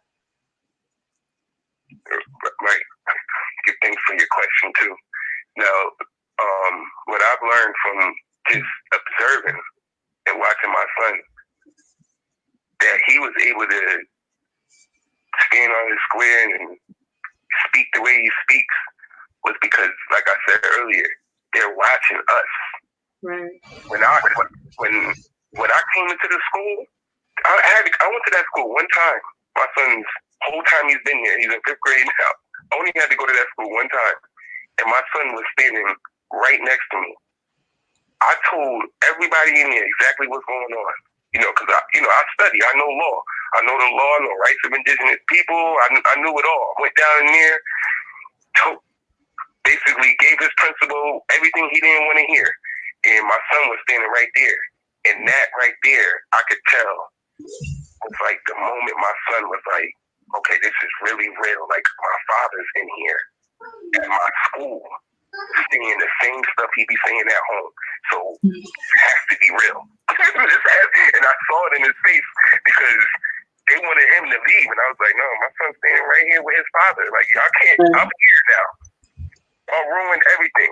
Y'all can't do anything now. This is my child. It's over. I'm here. Seeing right here, and that's what I noticed once he started seeing. And another thing too, the number one thing is my Moabite, his mother.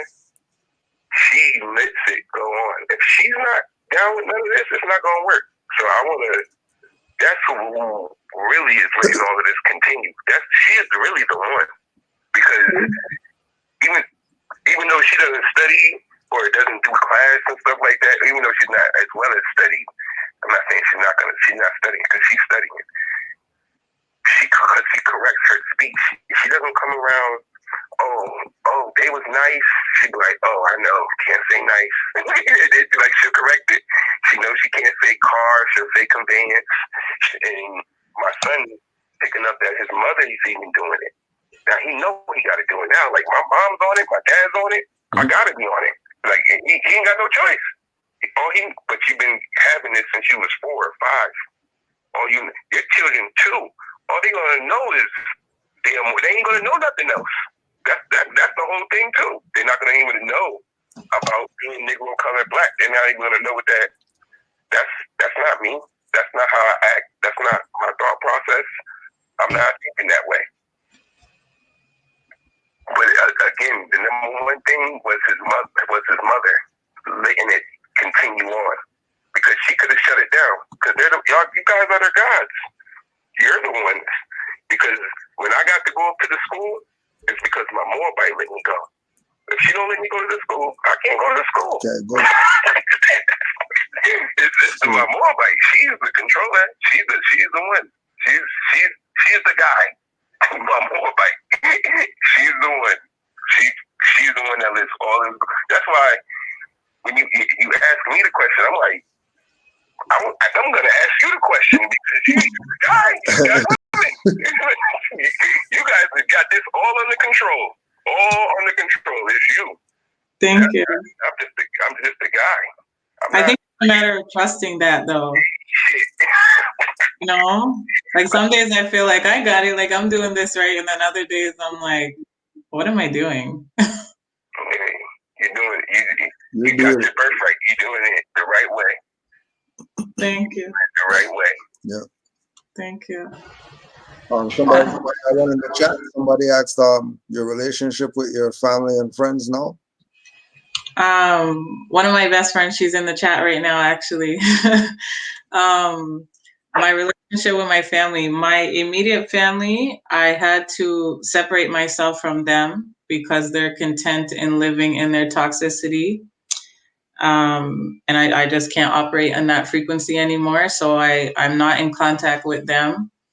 But my best friends, they're more like my family now, because I feel like I can be myself around them. Yeah. And they don't judge me. Even if I feel like they're judging me, it's not the fact that they're judging me. It's like they're just trying to make sure I stay on the right path. Right. So yeah, like I look at my best friends as my sisters. Like my kids call my best friend, or my children, I'm gonna correct myself. My children call my best friend's auntie. That's where it starts. Yeah. And then one of my birth mother's best friends, I grew up calling her godmom, but I call her mom now because she's that mother figure, that stable person in my life. So we just made that transition to me calling her mom. Mm-hmm. So I guess I'm building my family as I go. Yeah. Could you talk also about removing from the toxicity? It's the hardest thing I ever did in my life. How important it is to pry yourself away from the things that are bringing you down, and knowingly or unknowingly. Truthfully, aside from being a mother, I would say like that's the hardest thing I've ever had to do, because these are the people that share my blood. These are the people that I grew up with in the same household for the first 10 years of my life. But just like, I just had to realize that I can't, there was times where I kind of had to like either dumb myself down or ignore my wants and my needs so that I could, you know, function with them. But I realized in doing that, I'm not being myself. I'm being who they expect me to be. And that wasn't enough for me. So yeah, there was an incident last year where the shit really came to the head and I came out of character in a way that I never would do. I let myself get out of control in the situation. So I was like, nobody is worth me doing that. I'm not coming out of character for nobody unless it has to do with my children. So yeah, from then I just cut ties. And it was hard because, you know, society tells you that you have to respect this person, you have to love this person because they gave birth to you and whatever. But I'm under the understanding now that if you touch me, like you can't be in my world. Yeah. When your foot down. Yeah. Yeah. The more bites out the world on them. And it's different. Before we get off,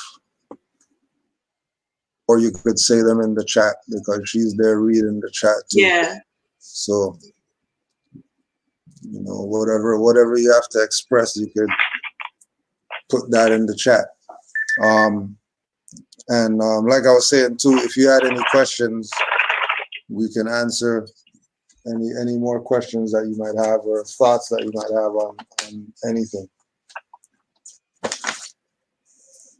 Where can I get a law dictionary? Most of the ones that I got were online. Okay. A few years ago. Okay. But he is a big thrift store shopper. Yep. He gets a lot of his stuff from there. Which edition is it that you read? Anything from 1 to 5. Okay. But 4 is, if you can get 4, 3, 4 or 3, you're good. 2 or 1 might be hard to find. 4 or 3. Okay. You know, it might be accessible. I'm gonna look for it. Yeah, the 4 and 3 is gonna be a green cover or a brown cover. All right, green or brown. Like you could maybe try like Kijiji or something.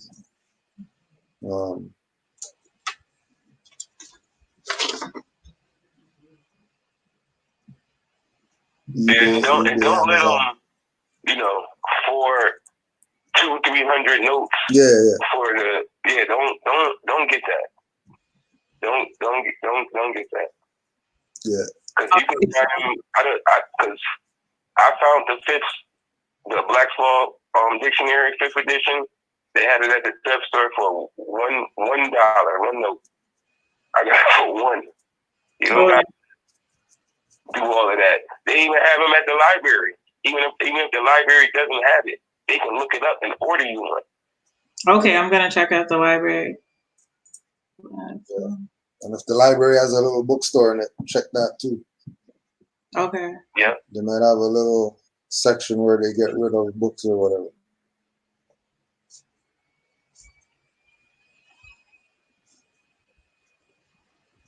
They know exactly what you're looking for. They know what time it is. Everybody does. Everybody knows. The Moorish is up. Moorish is up. 4th edition is on Google, someone said.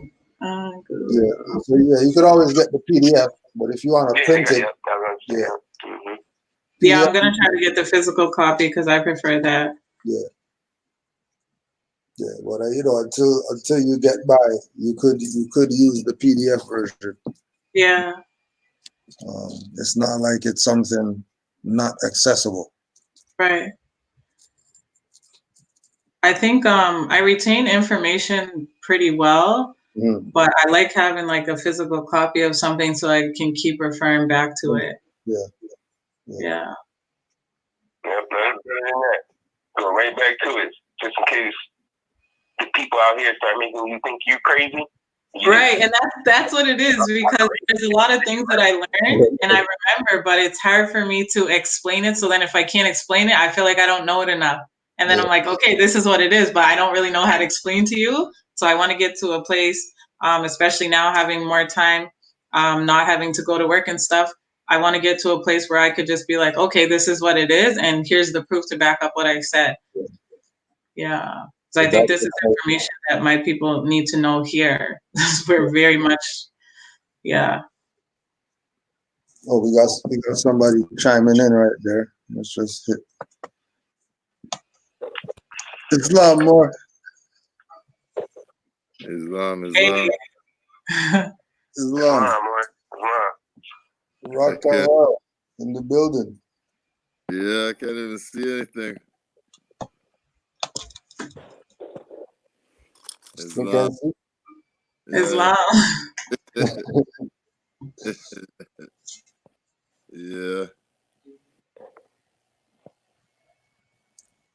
Yeah, don't mind me. I'm just in the back.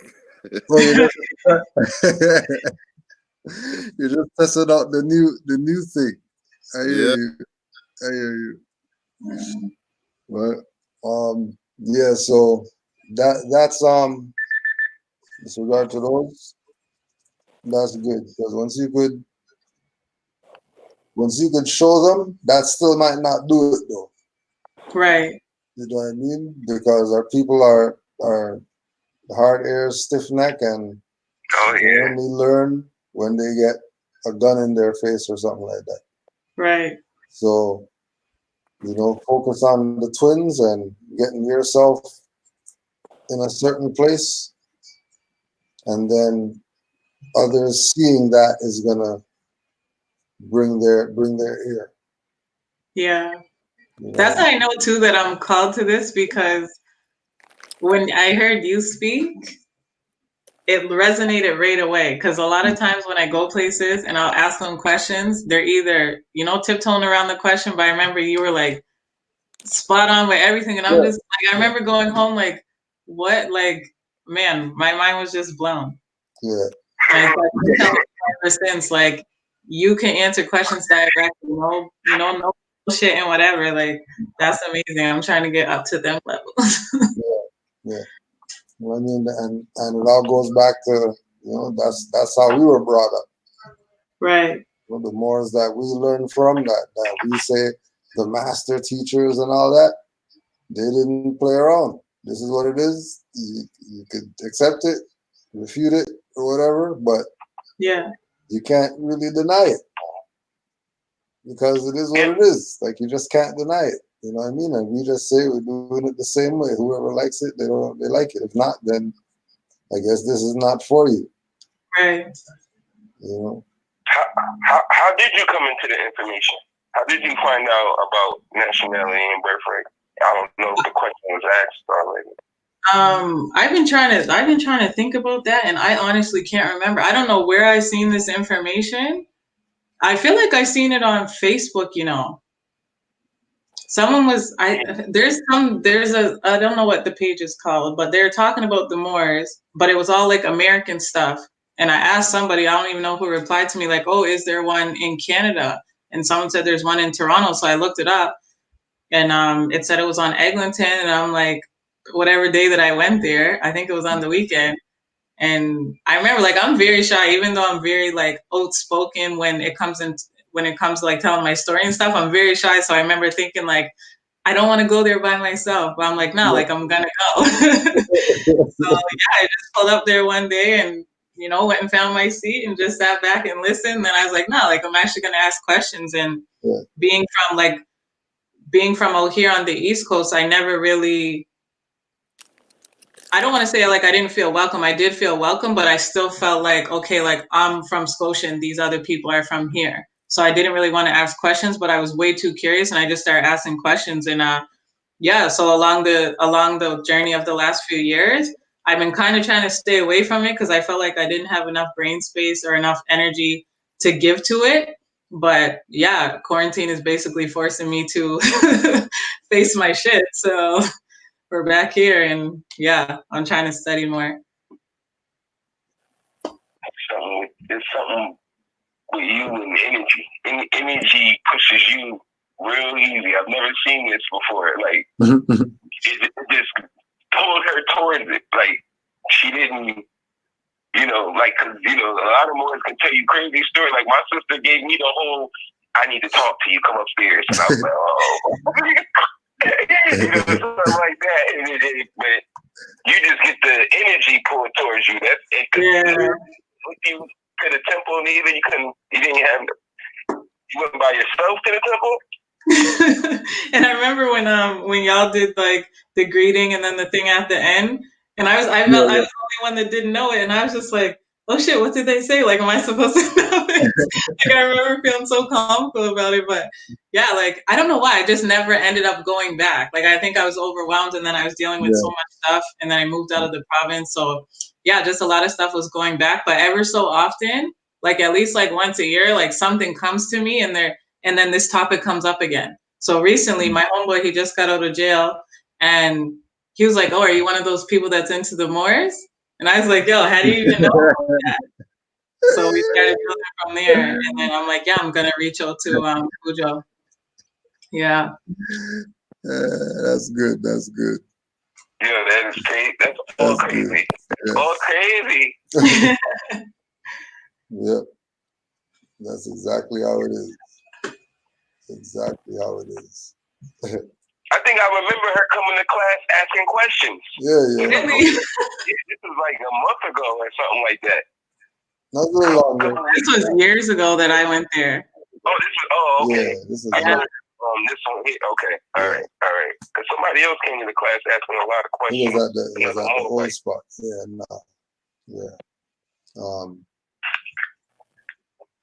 Yeah, and you know, nothing before its time. Yeah, for sure. Everything divine is on the path. Yeah. All you gotta do is be on the path, and you're gonna bump into everything you're supposed to bump into. Doesn't matter when. You know.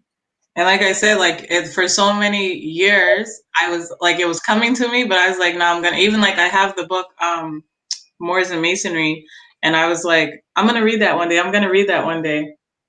And now I'm literally being forced to put my energy into that because what else is there to do? We're home. No one's at work. My kids aren't at daycare. My sun sign, I'm a Pisces sun. That's my son. My son's a Pisces son. You're incredible. You guys are psychic and all of that. You guys are. I'm trying to say, like, I've been having this intuition thing for a long time. I just didn't know to pay attention to it.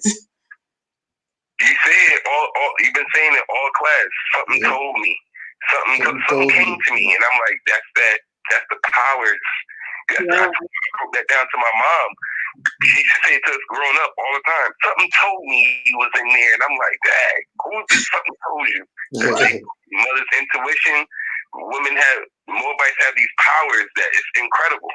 Incredible. You've been saying it all class. Something told me, or I just knew something was there, and I'm like, dang, man, she got powers crazy. Baby. Look at it like it's just cliche. It's just the regular norm to say, something told me. No, but something really told me. Is that Verne Bay? My moon sign's in Sag, so Gemini rising, Sag Moon, Pisces Sun. Yeah, I seen that person was saying about to get into astrology. I have been reading into it the last couple years. And I pulled my kids' chart before too, but I don't really know how to read the full chart. Yeah, that's why you got all those mothers in the chat right there. Mm-hmm. That's what you got all them for. You know, so the mothers could get together and do what you have to do. Okay. That's gonna change the frequency, because it's like the mother's relationship is a whole different thing. Yeah. You know what I mean? Just mothers with their minds right and they know which direction we're supposed to be going in that's epic. Yeah. So I wanted to ask about the L in Bay. Mm-hmm. I feel so L is the law maker and Bay is the law kind of enforcer. Is that right? Right. So I feel more drawn to L because I feel more of a creator. Yeah. I feel like I'm more of a creator. And that's how it should call you. Okay. Because the title of nobility, N-O-B, and nobility, K-N-O. So the nobility part of it is you're not just the definition. Mm-hmm. Like you're actually it. You're actually the thing. Right. I'm writing this down. Just like you said with creator. You know what I mean? Like you said, oh yeah, I'm a creator. Because I have twins, so I'm a creator. That's just what it is. But that's also the macrocosm, not just earth plane. That's also the what, sorry? The macrocosm. Mm. In the higher sense of the word creator, that's also you. Not just the creator and something came out your womb. Wow. And then a bunch of you with that mindset in a council, and then you're doing your meditation for, it's going to be what it's supposed to be. Because it's going back to your real oracle self, which is that whole thing with the intuition and, 6, 7, 8, 9, 10, up to 13 senses. And you're on a different level once you really know yourself. Fast. And again, you have like you're coming in new, and then you have all these other mothers who are already where you're trying to get to. Right. So it's like leaning on them. Which is what which is how the energy transfers and then expands. Because each of us adding on, we're bringing something to it. Like what you're bringing to it is you know what I mean? Head explosion emoji.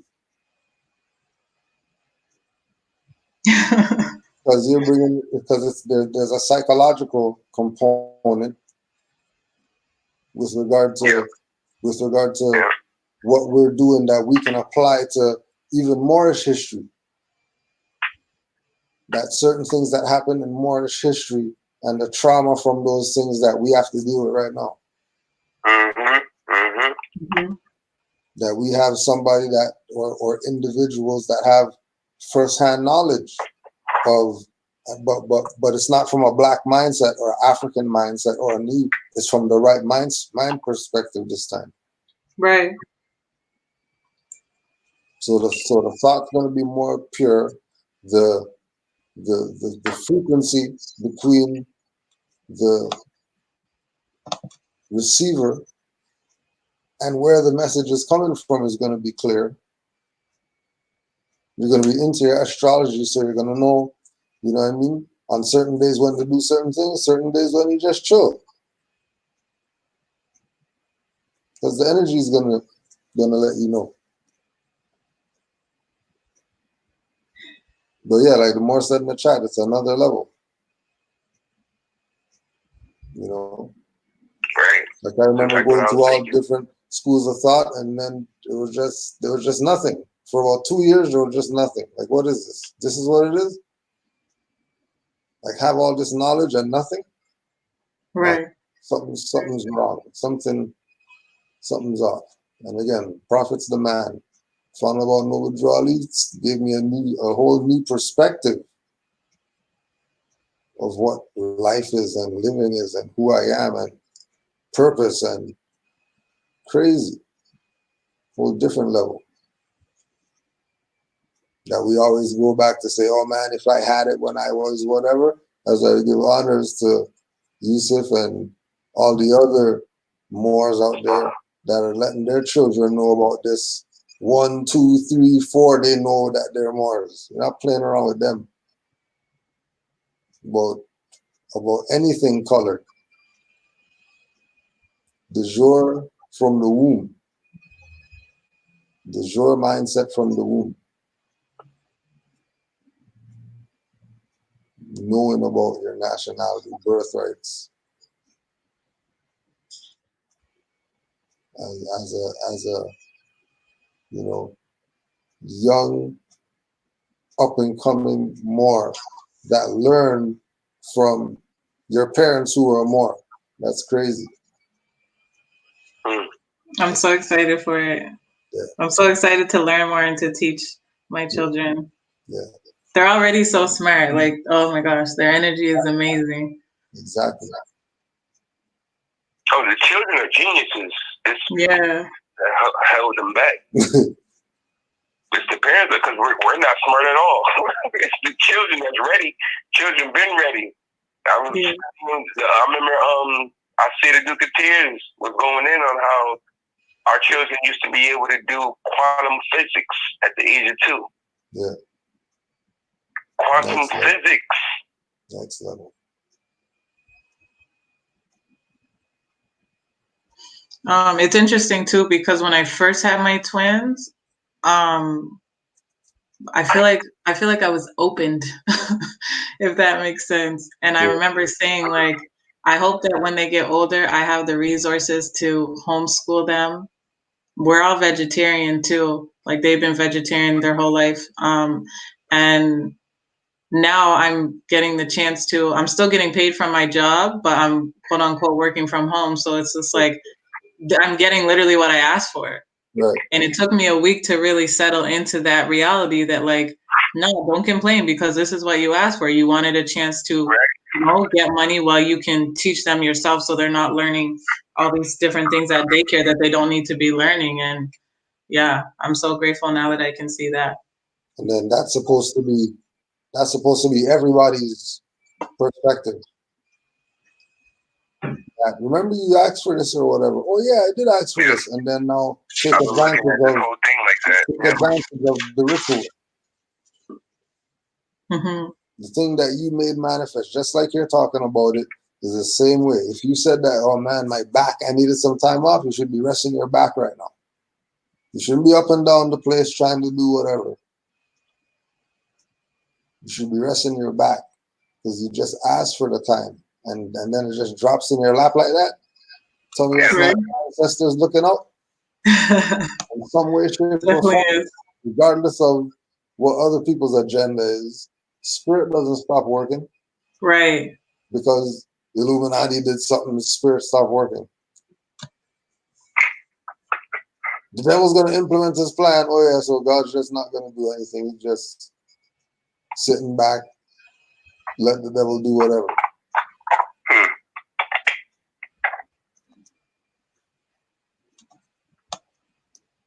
Yep. But that's amazing. Welcome home. Thank you. Thank you. Wow. The whole thing is amazing. Yeah. The whole because, and I don't really have a question, just Yeah, it's 9. It's 9, so you can make your closing statements. Because it's love. It's just because the way, just listening and taking, a mental note of everything that just happened, I just couldn't. A lot of the words that was mentioned, it would just tie me back to birthright. Like through your story and whatnot, when you were looked at as property. You know what I mean? And I'm like, that's exactly how it is. Negro colored black. You know what I mean? I'm like, we were looked at as property. And then you bring up the trafficking part, and I'm like, dang, man, that's we go through human trafficking every day. You know what I mean? And I'm like, perfect parallel. Perfect parallel. Right. Yeah. I was like, man, it's great, but your story is way more, imprudent. But I just couldn't help but because just we study this over and over and over. That's all I can. I'm like, dang, man, this sounds just like what we're going through. And then now we get to the next obstacle, which is what? Birthright.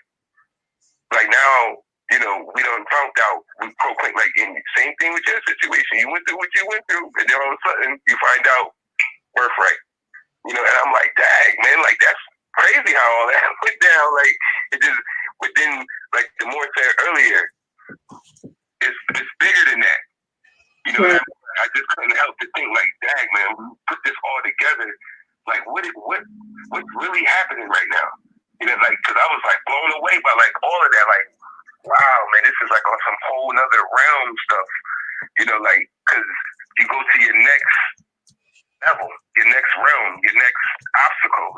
Because I'm listening to her. She's very well spoken, and I'm like, I can see her on the small talk with the mothers. Yeah. The way she's speaking. She's not scared to speak. You know what I mean? She's speaking. I'm like, man, she's gonna tear them up. She's gonna tear them up. That's what I was saying from the beginning, because of the experience. The experience is a whole different thing. Right. Especially when this is involved. You know what I mean? It's just like we say with Moors, people have things with, Moors who've been to prison, and then they want to use this and whatever. It's like, those are the best ones because they don't fear the system. And the system doesn't want them in there with this knowledge. They're better with them out here. They're not going to want them in there with this knowledge.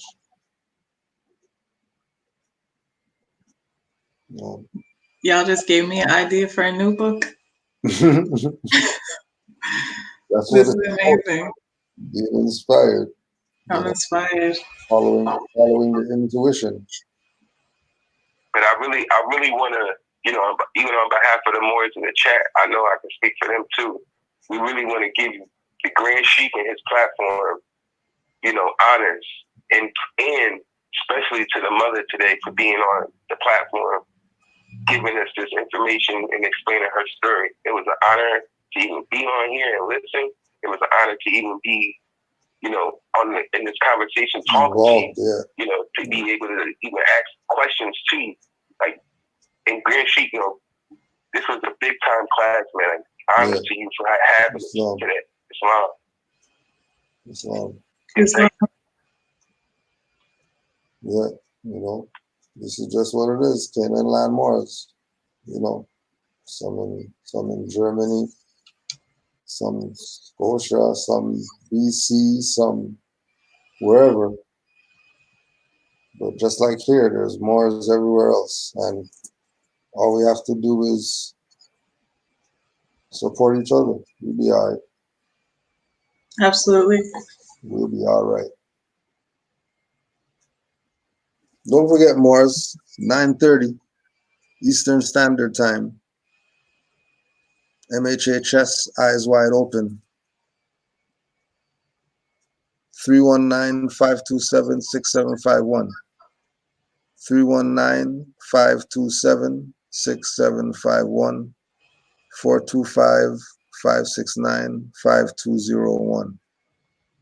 blogtalkradio.com/MHHS-Eyes Wide Open.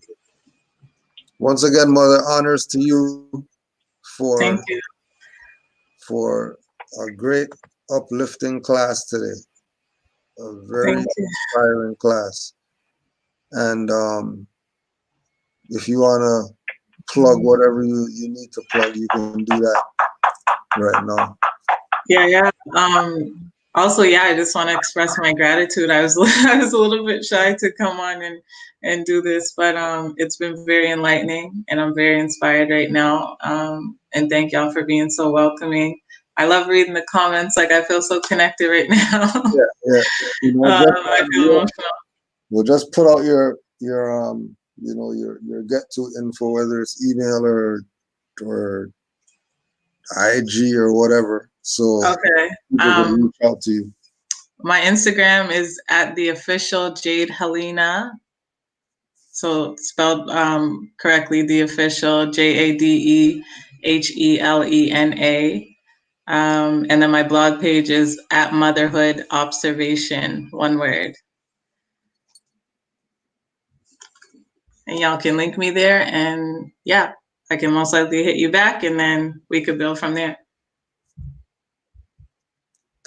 Islam, Morris. Brother Yusuf, give thanks, more. Honest to both of y'all again. Islam. You already Prophet know. Is the man. Prophet's the man. Prophet's the man. And of course, we'll just close out on some unity, because you already know. You already know. We got a few minutes before blog talk.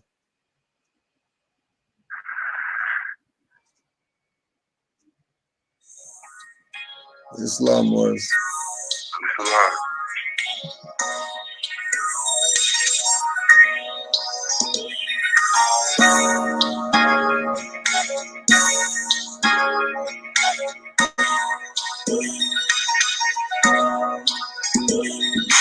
In full life, not civilly more truth. Get vexation when I'm digging up more proof. MD&N movement. We play PlayStation. Real, unreal, staying animation. Full life, not civilly more truth. Get vexation when I'm digging up more proof. MD&N movement. We play PlayStation. Real, unreal, staying animation. How I'm living? Don't even ask. What I was given to complete my task. I'm moving slow, but my mind's moving fast. Wanna master ebb and flow, future, present, and the past. They say you don't need to know Allah's wisdom is too vast. Nothing to show, they wanna see what's in the stash. Can't see my growth while I've been wearing all these masks. Wanna hear a quote? First shall be last. Consider us the vote, true leader, walks the path. Hope you taking notes. We do it on behalf. Don't need a vote. Confidence is what I have. Chakras in my throat. Express, perfect the craft. Wanna rock the boat. Trying to stir up his wrath. Everything they wrote, not true. You do the math. Huh? What? You do the math. Everything they wrote, not true. You do the math. In full life, not civilly more truth. Get vexation when I'm picking up more proof. MD&N movement. We play PlayStation. Real, unreal, staying animation. In full life, not civilly more truth. Get vexation when I'm picking up more proof. MD&N movement. We play PlayStation. Real, unreal, staying animation. Some are living in color, like the Wayans brothers. I'm living stress-free and stay given to others. Calm and credit abundant, only better my life, minus the free weather in winter days and nights. I'm living prophecy, more with eyes wide open. Carry out the prophet's law by seeing and knowing. Man knows not by being told, I stay showing. Living by example, ancestors live through candles and drink good. Shrine cups stay empty. I'm living what I study, but not what ones tell me. Willing, able, and ready. I live sturdy and steady. Walking the path of life with a hero medley. Ancestral forces protecting my steps. Live life every day full, it's like there's no more left. Living it right, not wrong, in higher self, not lower self. With one life to live, you owe yourself. In full life, not civilly more truth. Get vexation when I'm digging up more proof. MD&N movement. We play PlayStation. Real, unreal, staying animation. In full life, not civilly more truth. Get vexation when I'm digging up more proof. MD&N movement. We playing PlayStation. Real, unreal, staying animation. Hell, babe, proper person, that's for life, baby. I'm Meridian's the camp and I stamp first lady. Hey, they will label me crazy, cause I had the baby. Refused to give him vaccines, maybe. I've been reading up on crack deals lately. Don't blame me, cause the times are up on us to take back ownership of land. Who own us? Nobody. No more, you've been knocking on the wrong door, and you rocking with the wrong core. Revisit info, reliving what's more. Ish, square and compass my forfeit. Black and white portraits remind me of why I never forfeit. Ancestors, stars, not corpses. Third eye open, looking further than the culprits. Try to perpetuate on pulpits. I'm bringing back the four script. Prophet Juwali never forced it. In full life, not civilly, more truth. Get vexation when I'm digging up more proof. MD and then movement.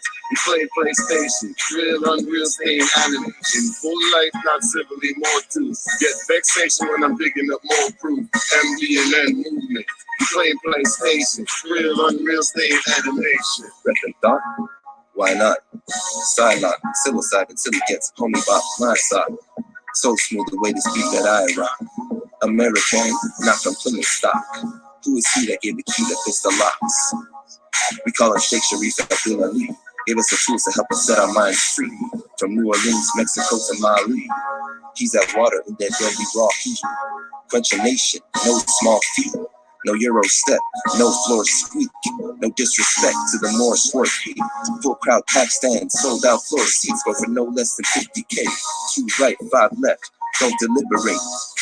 You know we come to liberate. In full life, not civilly, more truth. Get vexation when I'm digging up more proof. MD and then movement. We play PlayStation. Real, unreal, staying anime. In full life, not civilly, more truth. Get vexation when I'm digging up more proof. MD and then movement.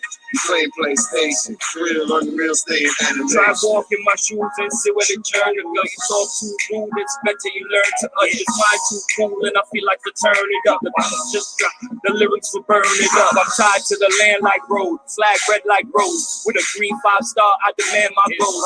Eyes open, never find them closed. Higher self, well spoken, what my mind exposed. Living with battle scars, I don't lie by those. I'm a rebel with a cause, catch me flying by slow. Can be level with the gods, overstand my flow. On the square with the laws, yeah, the wise man knows. To challenge jurisdiction, putting up strong resistance. The revolution here, we refuse to be the victims. Navigating L's, travel and go the distance. I am my ancestors without doubts or contradiction. In full life, not civilly, more truth. Get vexation when I'm digging up more proof. MD and then movement. We play PlayStation. Real, unreal, staying anime. In full life, not civilly, more truth. Get vexation when I'm digging up more proof. MD and then movement. We play PlayStation. Real, unreal, staying animation. Not living cause my heart beating. Resisting for a law beating. Man, status first, territorial next. It's not hard, don't make it complex. Man, not living cause my heart beating. Resisting for a law beating. Man, status first, territorial next. It's not hard, don't make it complex. Man. Love, truth, peace, freedom, and justice. Movement so alive, but their status can't touch this. People getting mad, we giving them more truth. Look at my face if you really need more proof. Philly T, yo, I'm still at home. Northwest to Mexico, the land I know. When y'all seen and she opened up the booth, stepped inside, dropped a little more truth. In full life, not civilly, more truth. Get vexation when I'm digging up more proof. MD and then movement. We play PlayStation. Real, unreal, staying anime. In full life, not civilly, more truth. Get vexation when I'm digging up more proof. MD and then movement. We play PlayStation. Real, unreal, staying animation. You know, Shinobi had to hop in the booth. Scoring 3 points, I got 23 on my shoe. I'm spitting fire in the booth. You know I'm sharp like a tooth. They always laughing, but I know that I got nothing to lose. 5 principles, you know what they are. Love, peace, truth, freedom, and justice. All these haters can't touch us. All these lame ass niggas got me feeling too nauseous. Round me better be cautious, cause you know that I kill shit. Pita, pata. Step up to the plate, get signed the next batter. Kundalini rising at the beat, get fatter. Walk the silent at the critics. So far, them that are bringing the beat. One mom got them scatter. Do them standing on the square. I'm a circle on the scatter. More pretty no truth.